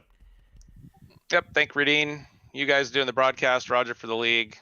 You know, seems a good group of guys that race every week, and yeah, just continue it on through the rest of the season and go from there. All right, Donovan Ross. They call you Devo, man. Great job here tonight. I'll catch up with you in the next session. Yep. Take care. Thank you. All right, everybody, there is Devo. That moves us to our second place finisher here tonight, Aiden Young. I've been talking to him a lot here lately, and let's go ahead and see what he all has for us here tonight. Aiden Young in the 69 machine. Man, I've been talking to you a lot here lately, bud. Yeah, you have. All right, well, seems asphalt, you know, like I said, you're getting back in asphalt, you're winning there, and right now you come away with a second place finish here tonight. Second in points, second finish here tonight. Little chat here with Donovan. Really, how was the track holding up for you? Man, the track was perfect for me. I was just trying to be smooth with throttle control and just keep the tires underneath me. All right, man, dude. What else could you have done to kind of run down Jack Clevenger? Yeah, probably another caution would have helped me, but who knows? Yeah, definitely try to help squeeze it together, man. He started getting about a 2-second lead off the front nose of you there, bud. When Donovan said he felt bad kind of blocking you there a little bit there toward the end of the race, or you might have been able to kind of run him down. Man, I have seen you actually competing in the Renegade division. Well, I see you coming up here in a little bit. Yes, sir. Oh, dude, man, I love it when people got a full plate here tonight. All right, man, well, hopefully with Chad Cote coming in fourth, I know you're definitely trying to reel him in. Both you guys have 3 wins, but neither one of you got wins here. And Aiden, man, if you were here 2 more races, you would have had as many as he has. And I think you might have the lead here, dude. Yeah, I wish I would have not missed them 2 weeks, but oh well. All right, man, things happen. Dude, go ahead and give me your shout-outs, and let's get you for the Renegades. Yeah, I gotta thank the whole Gambling Motorsports team as always, and obviously you for broadcasting, doing an excellent job, and Cool Ray for being on the car each and every week, and my family for letting me do this. Alrighty, Aiden Young in the 69 machine, man. Can't wait to see you. I know I'll even see you tomorrow, but let's see you in the Renegades next. Great job tonight, bud. Thank you. All right, everybody. Aiden Young, which brings me to our Cool Ray finisher here tonight. Definitely where people want to be. You know, that's exactly how you want to finish this race here, especially like Jack Clevenger. I mean, really, it didn't seem like anybody put up a fight. I think his biggest task tonight was avoiding a lot of lapped cars out there tonight. But let's talk a little bit about our Cool Ray Heating and Air Conditioning Victory Lane here. They are proud of their reputation for providing excellent cooling, heating, plumbing, and electrical service to their homeowners and businesses in Georgia. Their mission is to continue building long-lasting relationships with their customers through their winning spirit and commitment to 100% satisfaction guaranteed. Keep in mind, these guys did just build in Nashville, so it's awesome to keep up there. But that motivates us to our race winner here tonight, Jack Clevenger. Dude, you know they're going to take apart your car for this win here tonight, right? Yeah, I was waiting for the hammer to fall and everybody to catch up with me there. Kind of surprised myself. All right. Well, I was gonna say there was something underneath the hood of that car. That thing was insanely fast tonight. You won by almost a 2-second lead here tonight. Really, what? To me, what is there out there on the track? Were you even concerned about a thing?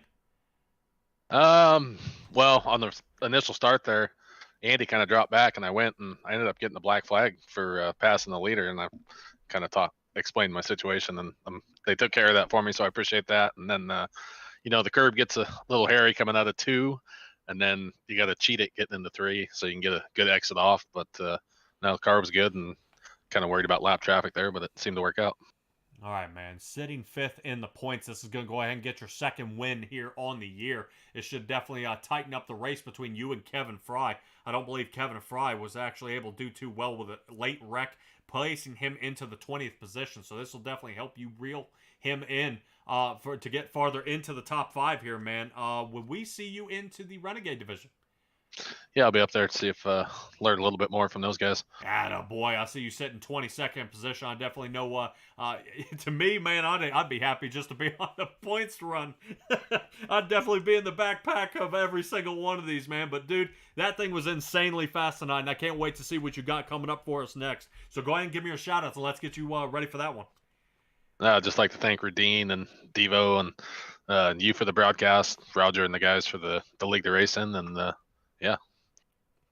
Oh, man, dude. I like it. Yeah. All right, man. Jack Clevenger in the 78 machine tonight, man. Hopefully I'll catch up with you again here in Victory Lane. Thank you, sir. I appreciate it. All right, everybody. Jack Clevenger in the 78. That is going to move me, of course, to our next round here. It's going to be starting here. It's definitely going to be a good pile up. Like I said, fortunately, I was able to catch up with all of our guys here, 1, 2, and 3. But let's go ahead and rotate to the Renegades. It's going to be a little bit, I think, before they are ready. Definitely good racing here as we're looking at Kurt Schatzer kind of kissing it off the wall there. Man, definitely a lot of great driving. 21 drivers out there on the track. I'm excited to see what's coming for the Renegades. We'll be right back after these commercials, and we'll kind of see what kind of times they can put down.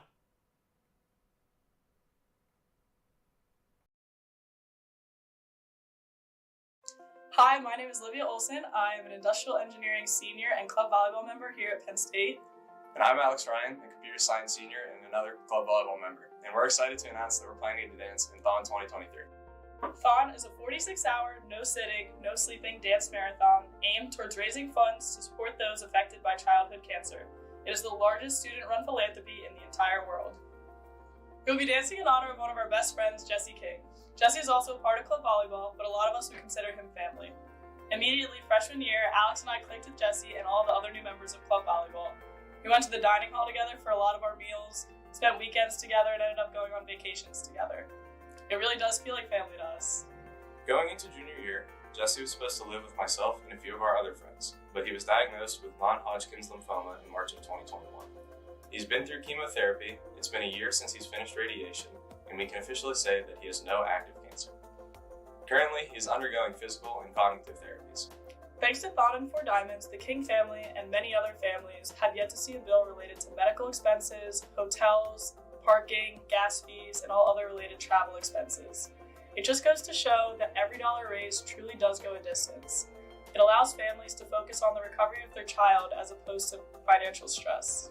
Because of this, we've got to spend a lot more time with Jesse and his family, who are the nicest people in the world. They throw awesome tailgates, and every time we see them, a little bit more of the Jesse that we know and love peeks through. Until then, we are fully committed to the mission of Thon and Four Diamonds by raising funds to support the Kings and all the other families affected by childhood cancer. With Thon less than 100 days away, we're asking that you consider donating. Regardless of the amount, it will make an immense impact. To donate to our donor drive, please scan the QR code or click the included link. If donating isn't in your cards today, please share this video with those around you. Help us get our fundraising past the finish line. This is a race that families can't afford to lose.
Good day, everyone.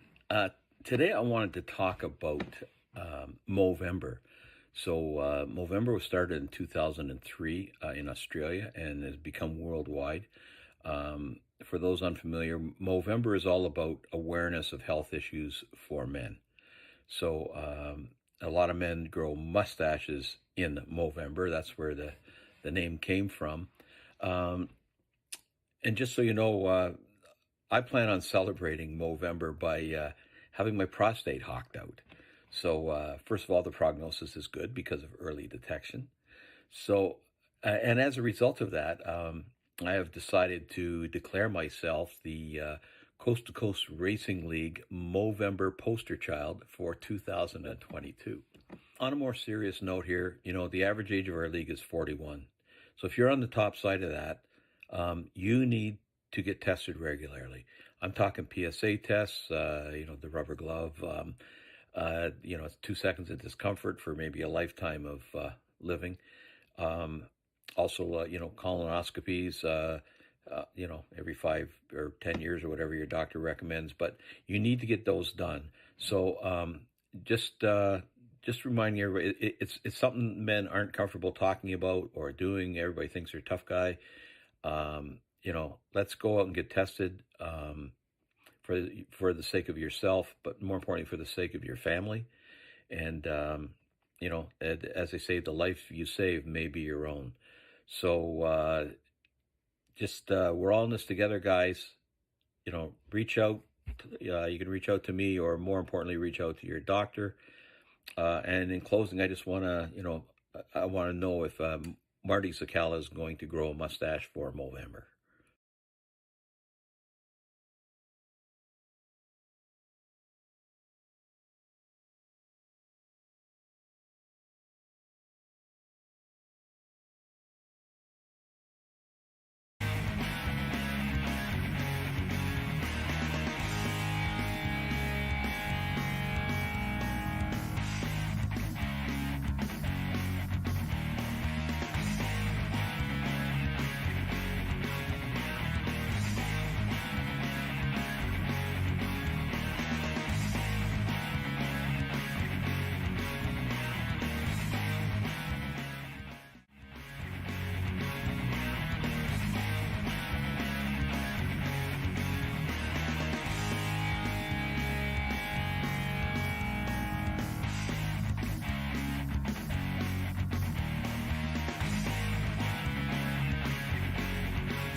Howdy, everybody, and we are back, ready for the Renegade Division.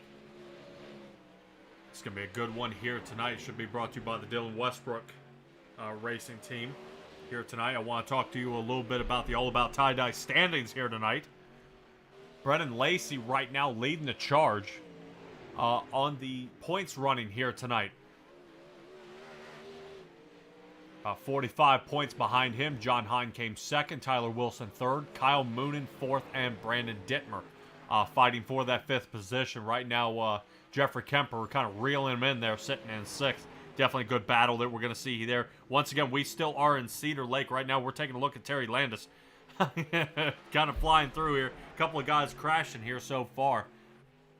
Out there on the track, Patrick Spangler, Brandon Templeton, the two fastest guys on the track at this point.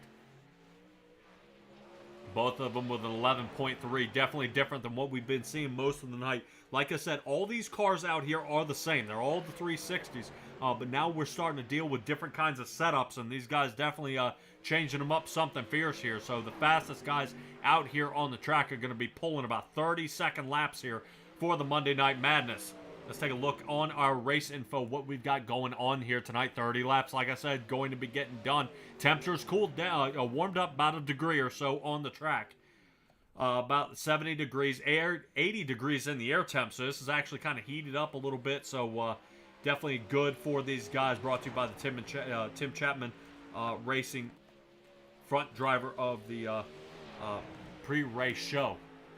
Let's see if we can have a little peek here. Not too shabby from all these drivers. Definitely expect to see a lot of fast ones out here tonight. Want to make sure we squeeze in our C2C Speed Shop Driver of the Week. This is where the iRacing meets real racing. There's much to see, so check out all the neat apparel and gifts at the Coast to Coast Racing League and our partners. Go to c2crl.com for more information. As I'm there looking now for our Driver of the Week 9, Joseph Grandy was the Driver of the Week. Back there, started 15th in the 358 division, drove all the way to P6, passing 9 cars. Also started in the P14 last week's Rebel race, and drove also to P6, passing 8 cars. If I'm not mistaken, I believe I saw him last week win the 358 division in front of Isaac Salas, who I do not see out here on the track here tonight either, which I still wonder where that my man is out there, but hopefully we'll see some of our usual drivers out there tonight. You guys have seen this place before, who is out there and really what we've got in store for you guys here tonight. Couple spotters are out of the tower, starting to kind of get cleaned up. A few guys are heading home, but hopefully a few more spotters will get into the booth here, because they've got a lot of guys out there who are going to be definitely hard-pressed to figure out where the best place to run here on the track is, as a lot of guys are getting squared away. 2 minutes left to go here in the practicing session. Let a few more guys get some laps down. Jack Clevenger right now sitting in the 16th spot here in practice, especially after that last win we just saw. So 22nd in points, 16th in practice. So definitely you see these guys are definitely starting to open it up here. They're definitely the time it takes to set these cars up is definitely proven to be some trouble for a lot of these drivers out here, but hopefully we'll be able to kind of squeeze them all together out there in the chat. Stella, we were talking about trading paint out there, and you kind of said let Grandy's paint, and they'll all be a little prettier.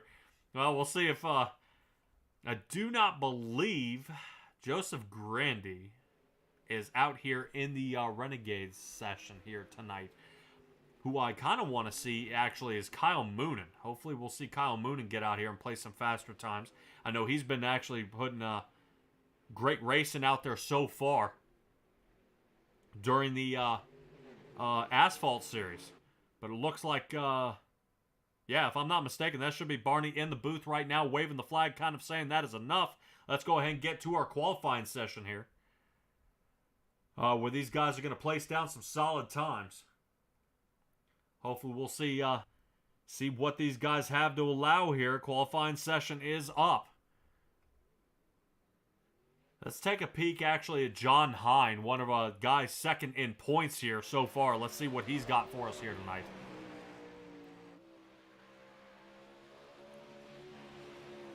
Definitely glad to see John Hine out here tonight for the Gambler Motorsports team. Boy. close. You see Aiden Young just beats him. But now these guys are definitely racking up. John Hine look a little nasty there through 3 and 4. I don't think he's going to be real happy about that turn there. So about middle of the field, he will end up for the heat. So maybe he'll be starting in the front of the heats. Out there in the chat, Stellar Moonin for the win on asphalt lately for sure. You were right about that. Brendan Lacey, our points leader here. Already grabbing the pole at this point. Top of the chart. Jeff Floro, 7th in points. Sitting in 2nd, but I'm waiting to see if Patrick Spangler can pull a rabbit out of his hat here. Here he comes. Ooh, man. Yeah, it didn't look good on that snap on the outside there. Blake Chapman in 4th. See if he can fight his way around the track here. Devo. Looked like he got a 5th place finish. See if we got anybody else out there looking to kind of turn it around here. Barry Goldner. It's one of the Canadians is out here. Let's see, Tyler Wilson. Wow, Tyler Wilson up there, 3rd place in points, 3rd place start here tonight for the qualifying setup. Not too bad. About 0.03 of a second off Jeff Floro. Qualifying session only about a minute left here. Brandon Dittmer, I believe, is out there on the track. There he is. Oh my gosh. Well, hopefully when we see Brandon Dittmer kind of get out of the infield car care center on that one to the backup car, maybe he'll be on the track. I'm not quite sure about that one. Kyle Moonen gets a 11th place start. Brandon Dittmer with 12. Probably exactly where he wanted to be.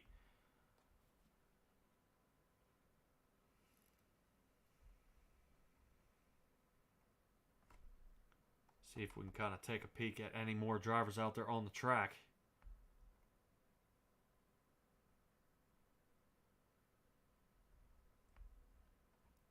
Nobody. Looks like they're going to be taking it in. The qualifying has completed here. And that will go ahead and do it. Let's go ahead and get straight to our heats. Heat 1, of course, brought to you by Langton Mechanical. That is going to bring us to our starting lineup here. Jack Clevenger, Jeffrey Kemper starting in the front row. Patrick Spangler starting 3rd. Brendan Lacey 4th. Aiden Young, all right, finally getting out there on the track in the 69 machine for 5th. Brandon Templeton into 6th. Bob DeGood in 7th position. And Barry Goldner starting in 8th. Good pile of drivers out here on the track so far.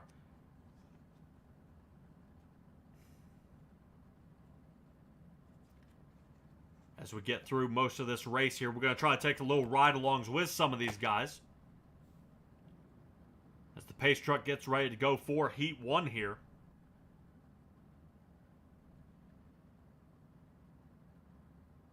All right, come on. Let's get her going here. I think everybody's ready behind him. I'm ready. So the Steve King Foundation truck, as it pulls away, don't keep in mind the Steve King Foundation also offers tribute giving. Dedicate a gift through giving, honor a loved one, recognize someone through special or celebrate a milestone by donating in their name while supporting the dirt racing community during times of need. We will notify the honoree of your generous gift. Toward the front, Jeffrey Kemper in the 181. No, he's had some trouble out there on the asphalt with me on the Gambler Motorsports Topside Tuesdays out there in the Truck Series. Hopefully the 181 is able to put on a good job here, sitting 6th in the points. No wins yet so far for him. Brendan Lacey with 3 wins. That would explain why he's in the lead. 590 points for him. We'll see how John Hine, I think he'll line up for our second heat. As we get this one underway here momentarily. Pace truck is off. Clevenger and Kemper front row. Let's see what they can get it done.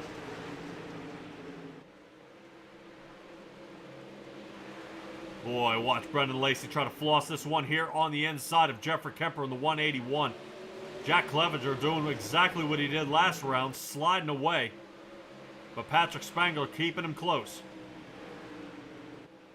Patrick Spangler in the 39, looking toward the inside. Doesn't look like he's got anything for him here at this point.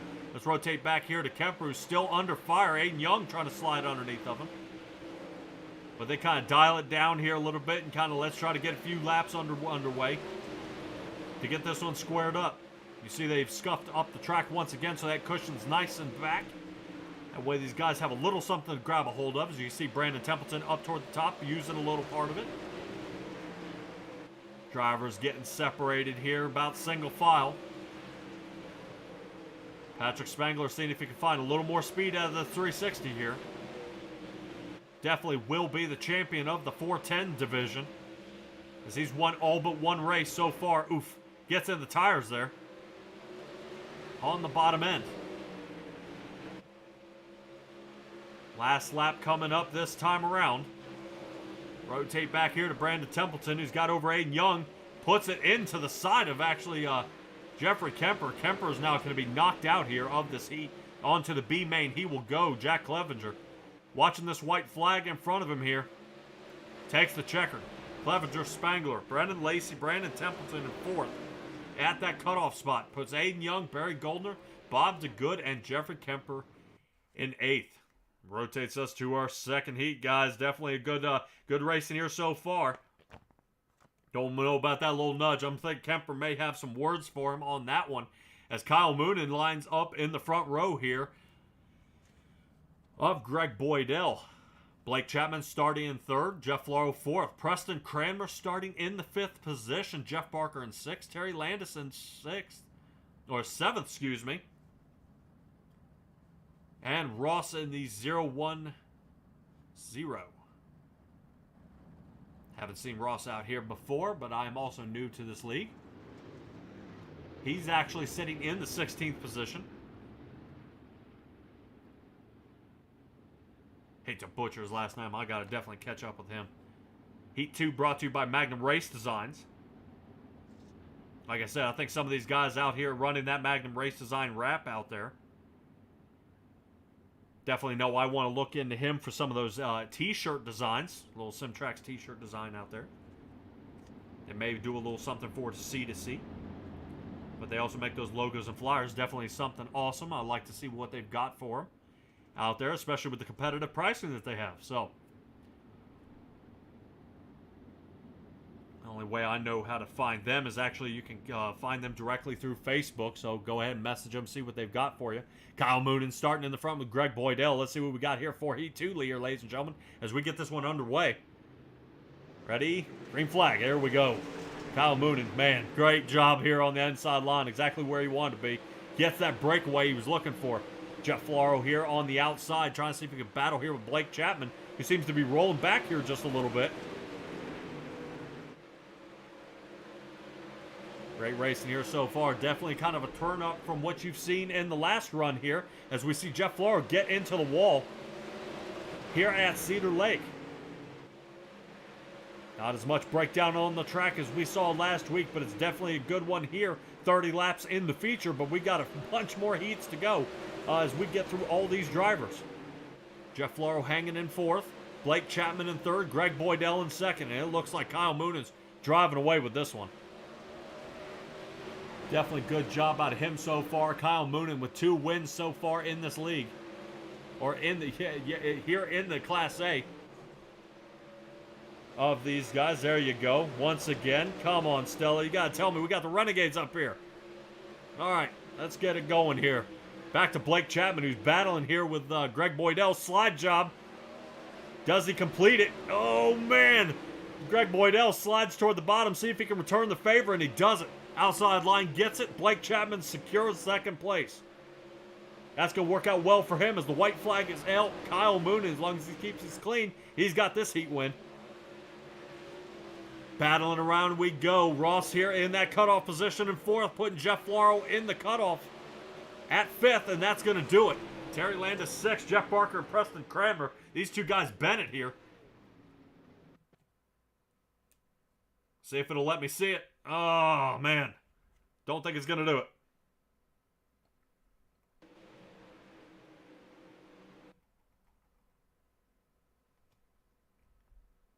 Alrighty. Let's see if we can kind of catch this back up here. Oh, boy. I hope I didn't break it.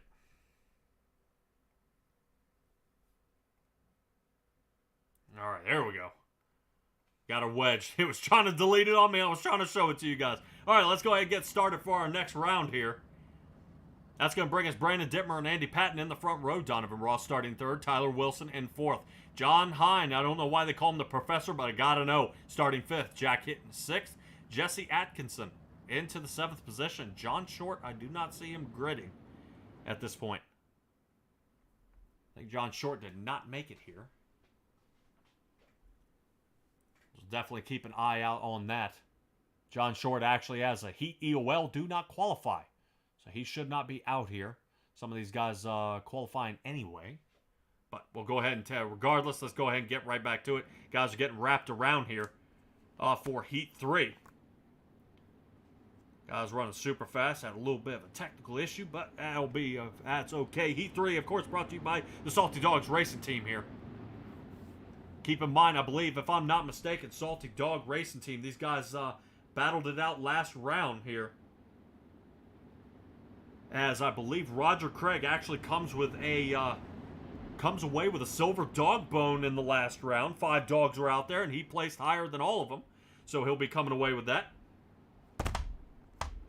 Alrighty, away we go. Brandon Dittmer on the bottom line. Definitely got to that backup car quick as he's going to see if he can pull away from Devo. But Devo tells him no. Devo toward the bottom, see if he can slide in front of him, and he got it. Alright, first spot conquered here by Devo. Hopefully this won't put him into the B main as he tries to stay clean.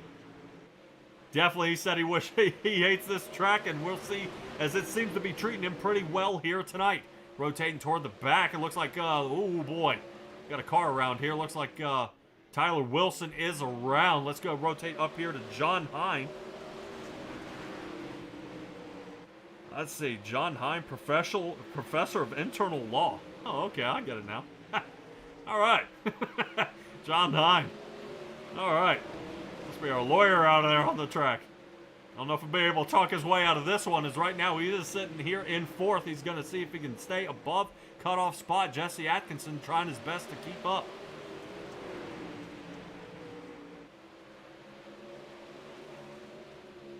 Getting around the track here. And so far, it looks like we got a couple guys under pressure here. Brandon Dittmer into the wall. Definitely keeping up there with Devo right now. Devo under a lot of pressure here. Last lap at the line. Here we go. Not enough for the slider. Devo staying on the top. Brandon Dittmer second. Tries to squeak a wheel on him here. This will be his shot. Top side, holding the cushion. Does he have the turn exit? He's got it. Oh, he got him. He got him by 35 thousandths of a second here in this heat. Dittmer, Ross, Patton, Atkinson, Hine, and Jack Hitt.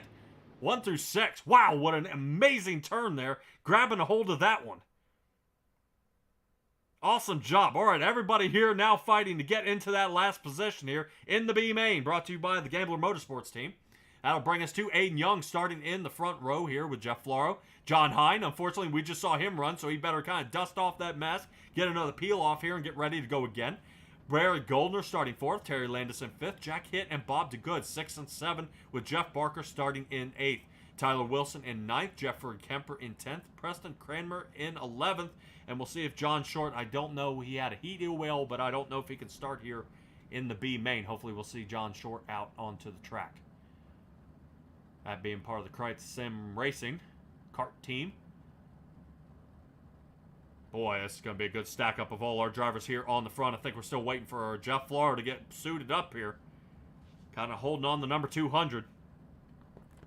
There he is. Onto the track he comes, getting ready. Definitely good shootout here.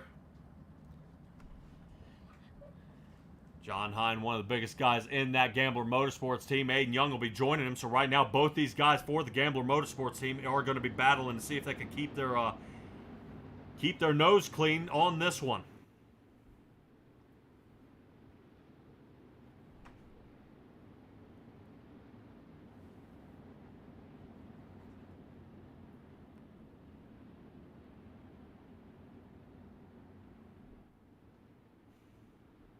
Ten laps for all these guys to get it done here. Aiden Young probably pretty happy about being in the front row here.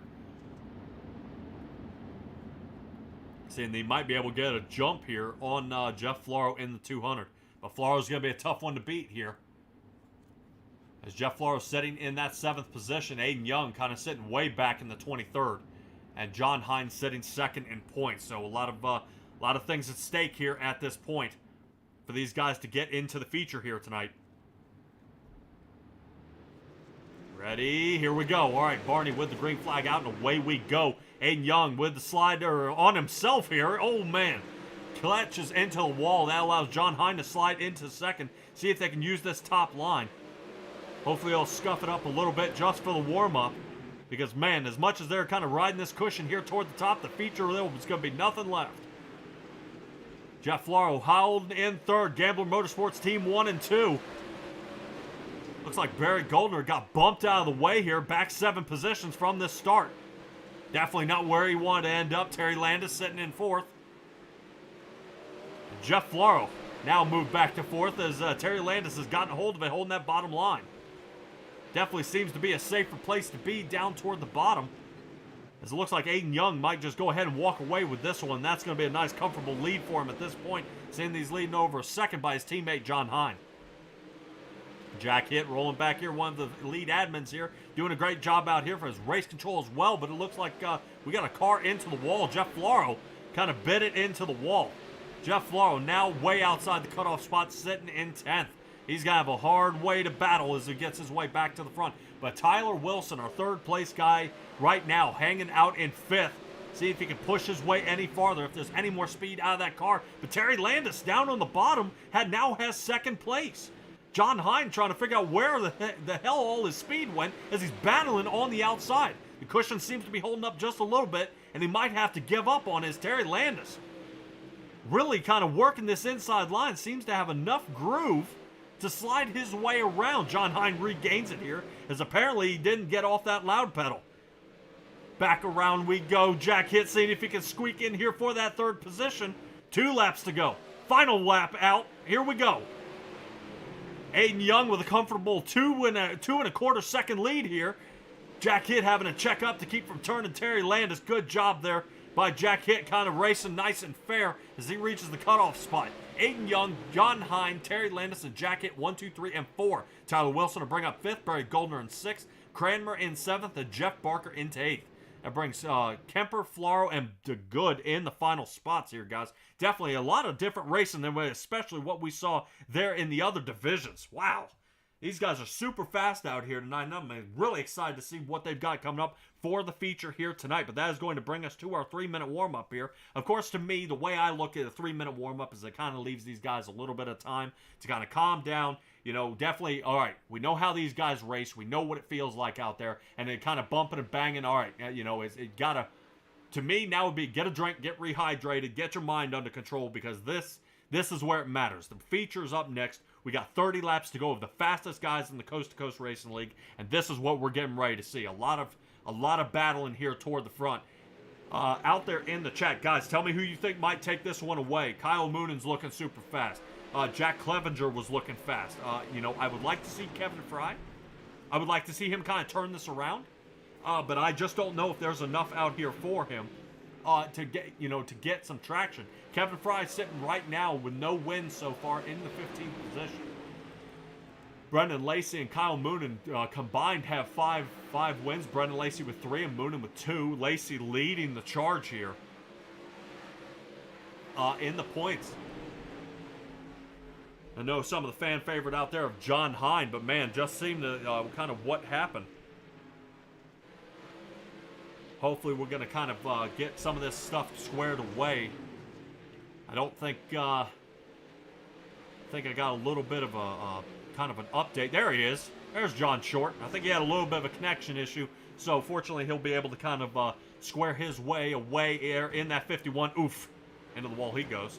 And definitely not what you want to see if you've been out here and not been able to practice and not be able to get any time to push their way around. Hopefully they'll be able to kind of get a chance here so far.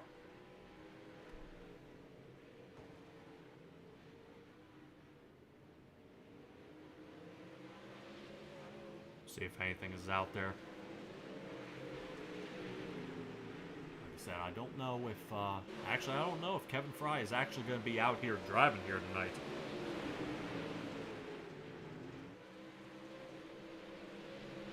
And that's one thing here about the Coast to Coast Racing League here is these guys definitely kind of take their incident limit to the max here. So if these guys have to remain clean, you know, if they're bumping and banging, ripping people's wings off, you know, smashing in the back of them, folding roll bars, things like that, you definitely get bumped down. So this should be the fastest and the cleanest racing you'll find here in the C2C League.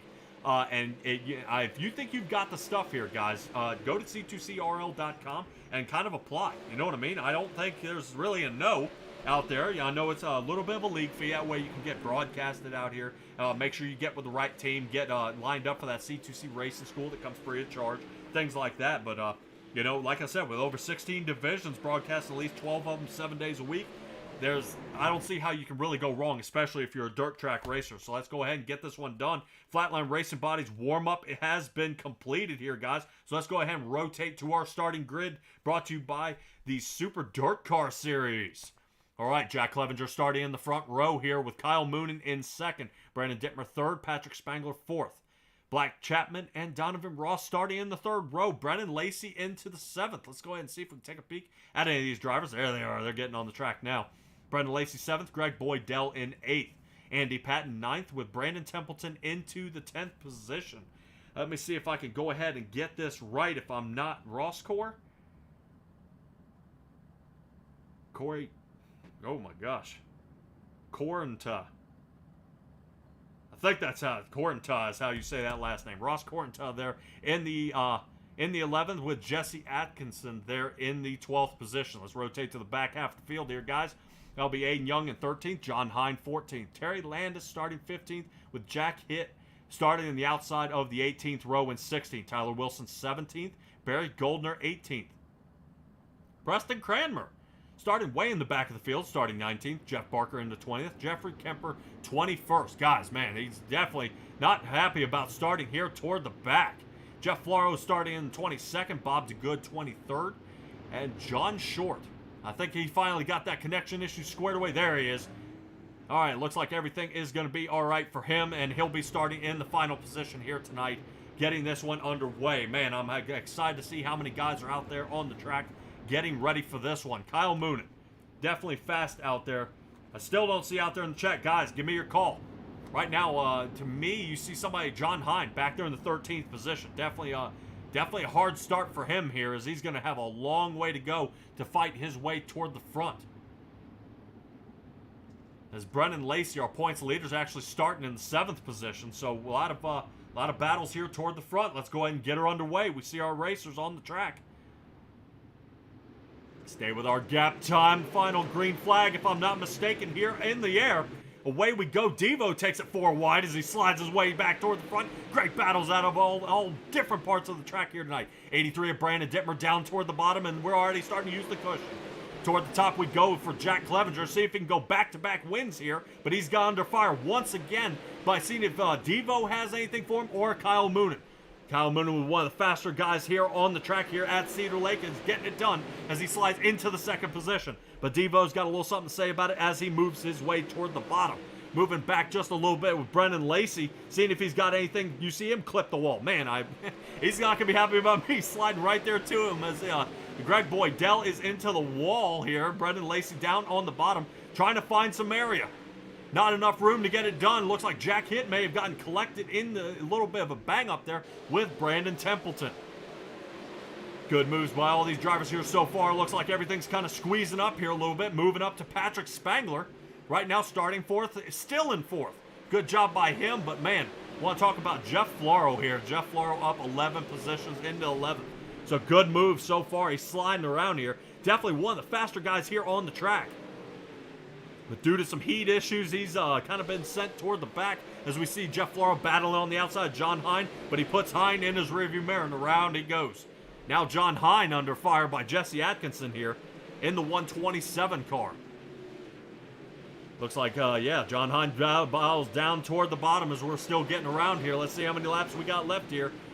Still not even a third of the way just yet, so plenty of driving. John Hine using every inch of that track, even using the wall to see if he can get slid around here, and John Hine slides into the 11th position. But it looks like a battle for the lead here. Kyle Moonen. See if he had Jack Clevenger just for a second there, but now is falling back to 3rd as Patrick Spangler's grabbed a hold of it. Kyle Moonen definitely not letting off the loud pedal at this point as he's toward the top. Trying to see if he can find anything left. And if you, ladies and gentlemen, out there take a peek, look out. You see how there's no cushion left. That thing is about paper thin at this point, so they may have to start changing their line here as we see Jack Clevenger really doing everything he can to stay scrambling toward the front. Right now, Jack Clevenger with about 3/10 of a second lead here as he's getting pulled away. But Patrick Spangler with the 410 division leader here, and I believe Patrick Spangler is one hell of a driver that we've seen before, but we have a caution. It looks like, if I'm not mistaken, I think that might be Bob DeGood might be around here. Let's see if we can rotate this back to Bob DeGood with the Malcolm Mills mill riding replay. Top side we are here. Let's see if we can see what happens here in that 7 machine.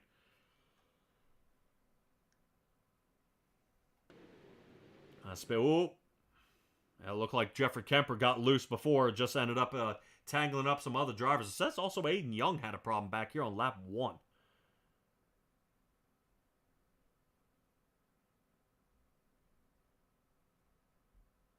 Ooh. Yep, he did. Aiden Young had a bit of a problem here, definitely on lap 1. I think it slung him into the pits here. Yeah, you might want to get with the admin there, going ahead and squaring this one away and see if they can get that back done. Hopefully, like I said, Aiden Young is returning back to the race here. Right now, cars are single file. 13 laps complete in this one.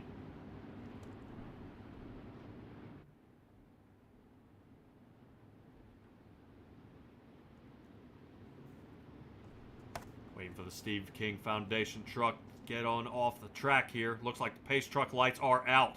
Clevenger, man, I'm sure he's not happy about a caution coming out. He had a lead and definitely wanted to stay in front of Patrick Spangler, but a restart is going to be kind of crucial here, and it definitely catches him off guard. You see a spin there, and now he's under fire here by Patrick Spangler. Patrick Spangler trying to see if he can work this bottom line here to see if he's got anything for him. No dice. Unable to get any kind of traction here, but now Spangler under fire here by Kyle Moonen. Single file restart, so not as many battles as you would expect out there onto the track. Yeah, Kyle Moonen seeing if he can get anything done here. Devo working the bottom line. Seeing if he's got anything for us here. Blake Chapman now starting to see if he can work on the outside. Patrick Spangler here toward the front, taking another peek on the inside. Nothing. Jack Clevenger staying on it right now. Patrick Spangler's kind of got the angle on him here. Turn exit he's got. Slide job engaged. Here it comes. In front of Jack Clevenger. He's got it. So Jack Clevenger, see if he can return the favor. He dives toward the bottom. Slide job. Patrick Spangler now toward the bottom. These guys are switching up back and forth for that top position. Out there in the chat, look, let's see. Patience is saying Spangler. Dittmer is Stella. So we'll see if anything's for it right now. Dittmer sitting back in 7th, and Spangler's got the lead. Good job there by Jack Clevenger. He thought he had him there, but looks like Patrick Spangler starting to show off his expertise here as he's pulling away. Using every inch of the top cushion, whatever's left. But right now, Kyle Moonen, here it comes. On to Jack Clevenger now. 2nd place for Kyle Moonen. But Jack Clevenger not so easy to give up here. Oh! I think Jack Clevenger's over the wall. Wing broken off on Jack Clevenger. Ouch! Guys, easy. Caution's out. Oof. That's going to take him straight down the pit. Let's go ahead and take a look at our Malcolm's mill riding replay here. Say that 10 times fast. Let's look at Jack Clevenger here. What in the world happens? Let me see if I can get a little different angle here. Oh, the right side caught. Oh, man. That was ugly. Let's take another angle at this. Definitely want to peek. Let's kind of speed it up here. Right about there. See that hump right there on the wall? That's what caught the right rear tire. It straightened him out and then took him right up the wall. Man, oh man, oh man.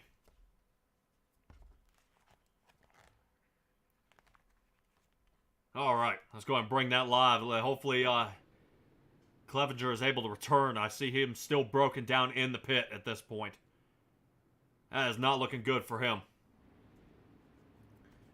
Couple of our guys going. 2/3 of this race complete so far. Pace truck lights are out.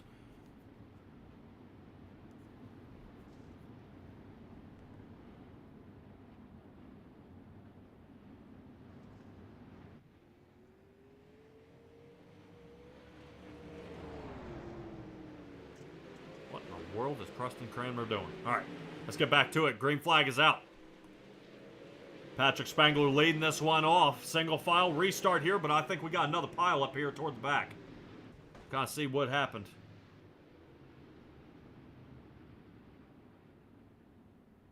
Let's rotate back here to Andy Patton here.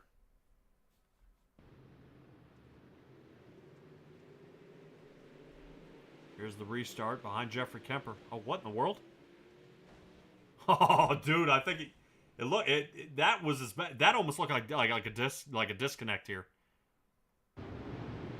It got going. Hold on, let me see if we can find that cockpit angle here. See if we can take a peek at his hands. Something happened. He got going here, and then all of a sudden that car just let go.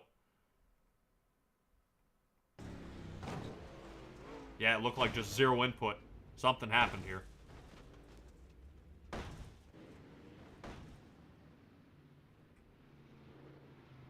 Boy, alright, well, re-rack them and we'll try again.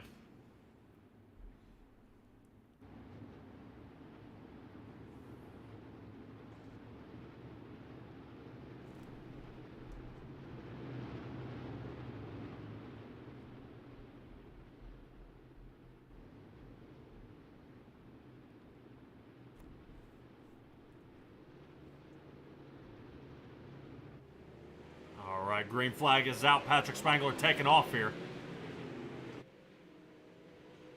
Way they go. Man, I know it's starting to mash up here. Looks like Jeff Flaro on the outside. Oh, man. Watch out for Terry Landis. Yeah, Jeff Flaro definitely flossing it through this field here. Trying to see if he can battle his way back to the front. Man, I cannot imagine the radio chatter at this point. These guys trying to fly around here. Finding a good angle. Right now, Patrick Spangler taking off from Kyle Moonen. Devo right now under fire here by Brennan Lacer, our points leader. And we are back under caution. Man, as awesome as this racing was in the beginning, I'd almost want to sling these guys back double wide here. Let's take a look here. It says Jeffrey Kemper in the 181 may have ended up in a bit of a tie-up here. Let's see what happens. Oh, man.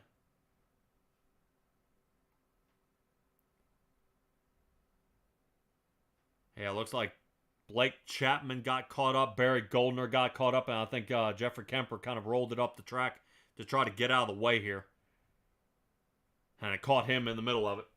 I don't think he made contact with either one of those cars from that replay. But it looked like he was trying to get out of the way and kind of put himself into the wall there. Hate to see it.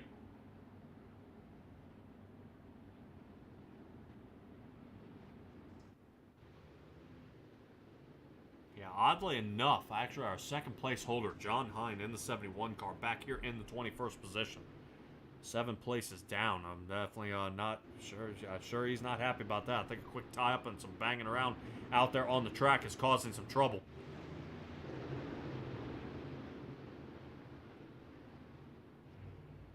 There we go. There's Patrick Spangler. That's who I'm looking for.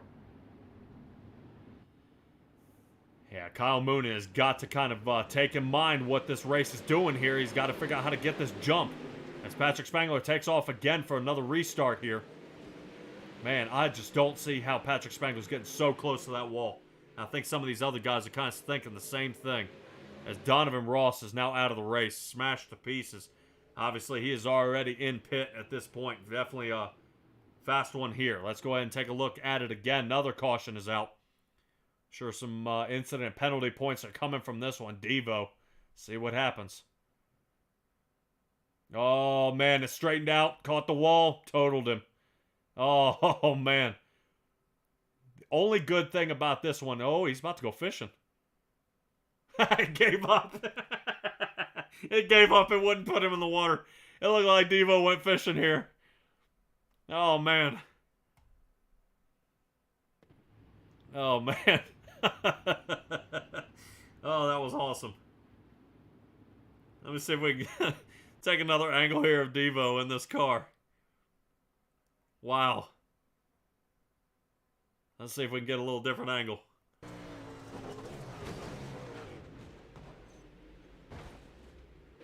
Yeah, iRacing gave up on him. Oh, man. Definitely. Devo having a hell of a run here tonight. Really kind of put out of his misery, unfortunately. I hate to see that happen for him. But he is now going to be checked out, sitting 19th in points. That's definitely going to knock him way, way back here. So let's get back under green flag. We only got a few laps to get it done here. About a 5-lap shootout here. So Kyle Moonen, if he's going to come up with anything, or Brendan Lacey, who's finally broken into the top 3. Kind of waiting to see how it gets done, but you see how slicked up this track is getting. Rubber has met the dirt. So this thing has got to be just about an ice skating rink out there. Some drive better on it, some don't. Kind of want to put that right rear tire on the cushion to push your way around here. Jeff Flaro having a lot of trouble here toward the back, as he's trying to see if he can push his way around. But no can do. Jeff Flaro now into the 10th position. Patrick Spangler still leading the race, 2 to go. Brendan Lacey sitting in 3rd. John Short, connection issues? I say no. Around he goes. Man, look how fast he is. John Short into the 3rd position here, really making everybody look like they're standing still here as the white flag is out. Knocks Brendan Lacey off a podium position here. 51 is out. Patrick Spangler looks like he beats a slide job here. Kyle Moonen is not going to have anything for him. Kyle Moonen into 2nd and John Short into 3rd. Wow, not too shabby there, bud.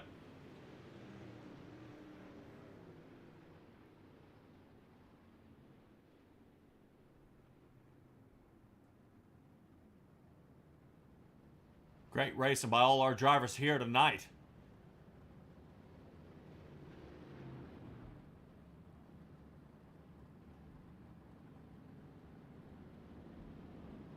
Take a look at our feature results here. Patrick Spangler coming away with the win. Man, I get to talk to him again. That's going to be awesome.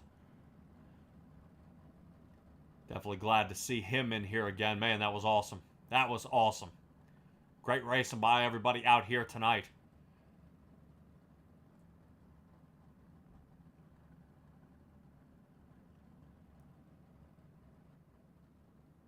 Yeah, somebody who, unusual. I didn't expect to see actually John Hine kind of that far down in the points.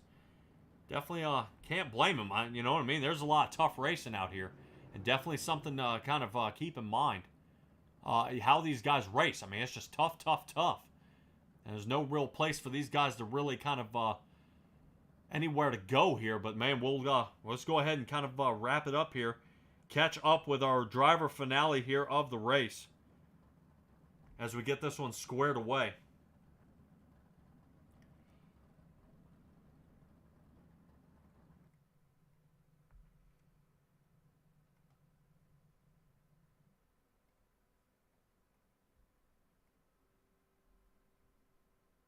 Let's see if we can go ahead and get these guys right now. Let's go ahead and catch up with our 3rd place finisher here tonight. John Short, you got a copy on me here, bud? I gotcha. Dude, what a wild ride. Now, don't get me wrong. I'm from the outside. I think normally you guys are used to Marty Zaccala here. Have you ever participated in this race? Oh, yeah. Yeah, I've been here since kind of the beginning here. So oh, man. All right. Well, I've just been able to start running here the last couple of weeks after taking a few weeks off. So, all right. Yeah. Well, forgive me. There you are, Jonathan Short. There, 26th in points, 3rd place finisher here tonight. 21 spots up, dude. Man, that was a fast run here tonight here at Cedar Lake. How confident were you feeling out there on the track? I mean, was this just kind of a cakewalk for you? Oh, anything but a cakewalk. It was busy back there. A lot of tight racing, a lot of carnage back there. Oh, beating and banging at least as the start, and I had to be patient. But I knew just from previous setups here, and it feels like everything's kind of since the last update's been feeling better. So all the old setups are kind of starting to feel good again. And I used to really like this place, and I knew we had a fast setup, so just had to bide my time and wait for that middle to go away, because I knew once the top got going, I had a piece under me. So just had to not put it in the wall and ended up screwing up trying to get back to those top 2 guys the last couple laps there, but was able to at least get back on the podium from the tail, which is I'm just very happy to be able to come up here and speak to you after starting computer problems earlier tonight. Yeah, well, especially I see you lined up for a Driver of the Week mug here, bud. That was awesome. Like, it's at 21 positions you came up and nailed a 3rd place finish. I didn't know if you had anything there for Brendan Lacey, but Lacey actually dialed all the way back to 6th position, Dittmer up to 4th. I didn't know if he had anything for him, but it seemed the more the track got slicked up, the faster you got. And really awesome job here tonight, man. Fantastic. Hopefully I will see you again, man, but awesome job here tonight. Go and give me your shout-outs here, John. Yeah, appreciate it. Definitely got to thank the Kite Sim Racing guys. A lot of fun hanging out with them, racing with them. We have a good time in the room, and just a lot of good racing, a lot of fast guys. Blake, Preston, Joe, and Terry. So I got to thank them. Galen's Homegrown Popcorn. It's some of the best gourmet popcorn in the country. If you don't know, they're out of South Dakota, and they mix all kinds of different flavors. You can look them up online at Galen's Homegrown Popcorn. Just do a Google search, and if you put in the code CART, CART, you'll get yourself 15% off at checkout. I got to thank you for putting on the broadcast, Epsilon Sprint Wraps, for doing this awesome wrap. Really appreciate Preston, and got to thank my wife and just Roger for putting on the league. So, alrighty, Preston's a very busy guy out there. He's able to get a lot of paint guys cars done. Brandon Ish Canyon, I know, being one of them, you getting your paint job done, and especially VP here of the Coast to Coast Racing League. Definitely a tough job for Preston Kramer, so I want to make sure I give him a good shout out there as well. But John Short here in that 51 machine, placing 3rd. Great job tonight, bud, and can't wait to see you keep showing up here, bud. Hey, thanks, Patrick. All right, everybody, there's John Short getting it done. Man, like I said, 21 positions. That is insane. That is just so many, but somebody who almost had it, Kyle Moonen, starting in second here. Almost had it, bud. Kind of what would we have to change on the track to get you a little faster? Man, probably just a little more consistent. It was tough though, that's what Patrick and I were talking about. It was just, it was the one lane the entire race, and I was, trying to get Jack there at the beginning, and that let Spangler by. So that kind of messed me up a little bit there. Wish I could have cleared, him, and would have been in a better position. But it was still, good race. Sometimes you got to settle for second. So. Well, you did. I was gonna say you gotta still be riding off the high of the Dirt Track Bank World Finals here, man. Really, you didn't place second there. You seem to take the whole thing, man. But here you are in second tonight. Yeah, exactly. That was still a cool deal with that. I like those fundraising races. Hopefully get out of second next week and click a win off. So. Alrighty, man. Definitely hope to see that as well. If I'm not mistaken, you have 2 wins here so far, so close to getting that 3rd. But man, just consistency gets it, man. I think this will help you reel in Tyler Wilson. He placed 9th here tonight, so I think this may help you reel him in points, to maybe slide you into 3rd. But we'll keep an eye out for that. Kyle Moonen, I'm sure I'll see you tomorrow for the truck races, won't I? Yes. Yep. I'm planning on it. So. Alrighty. Well, I will see you for the Gambler Motorsports Topside Tuesdays. But first, I'll let you get your shout-outs, because I'm sure I'll hear them again tomorrow for the truck series. Yep. Just all the guys at Bandy Built, Ross Corinna, Velocity Race Designs for doing all the paint, you guys for the broadcast, and everyone that helps make the league happen.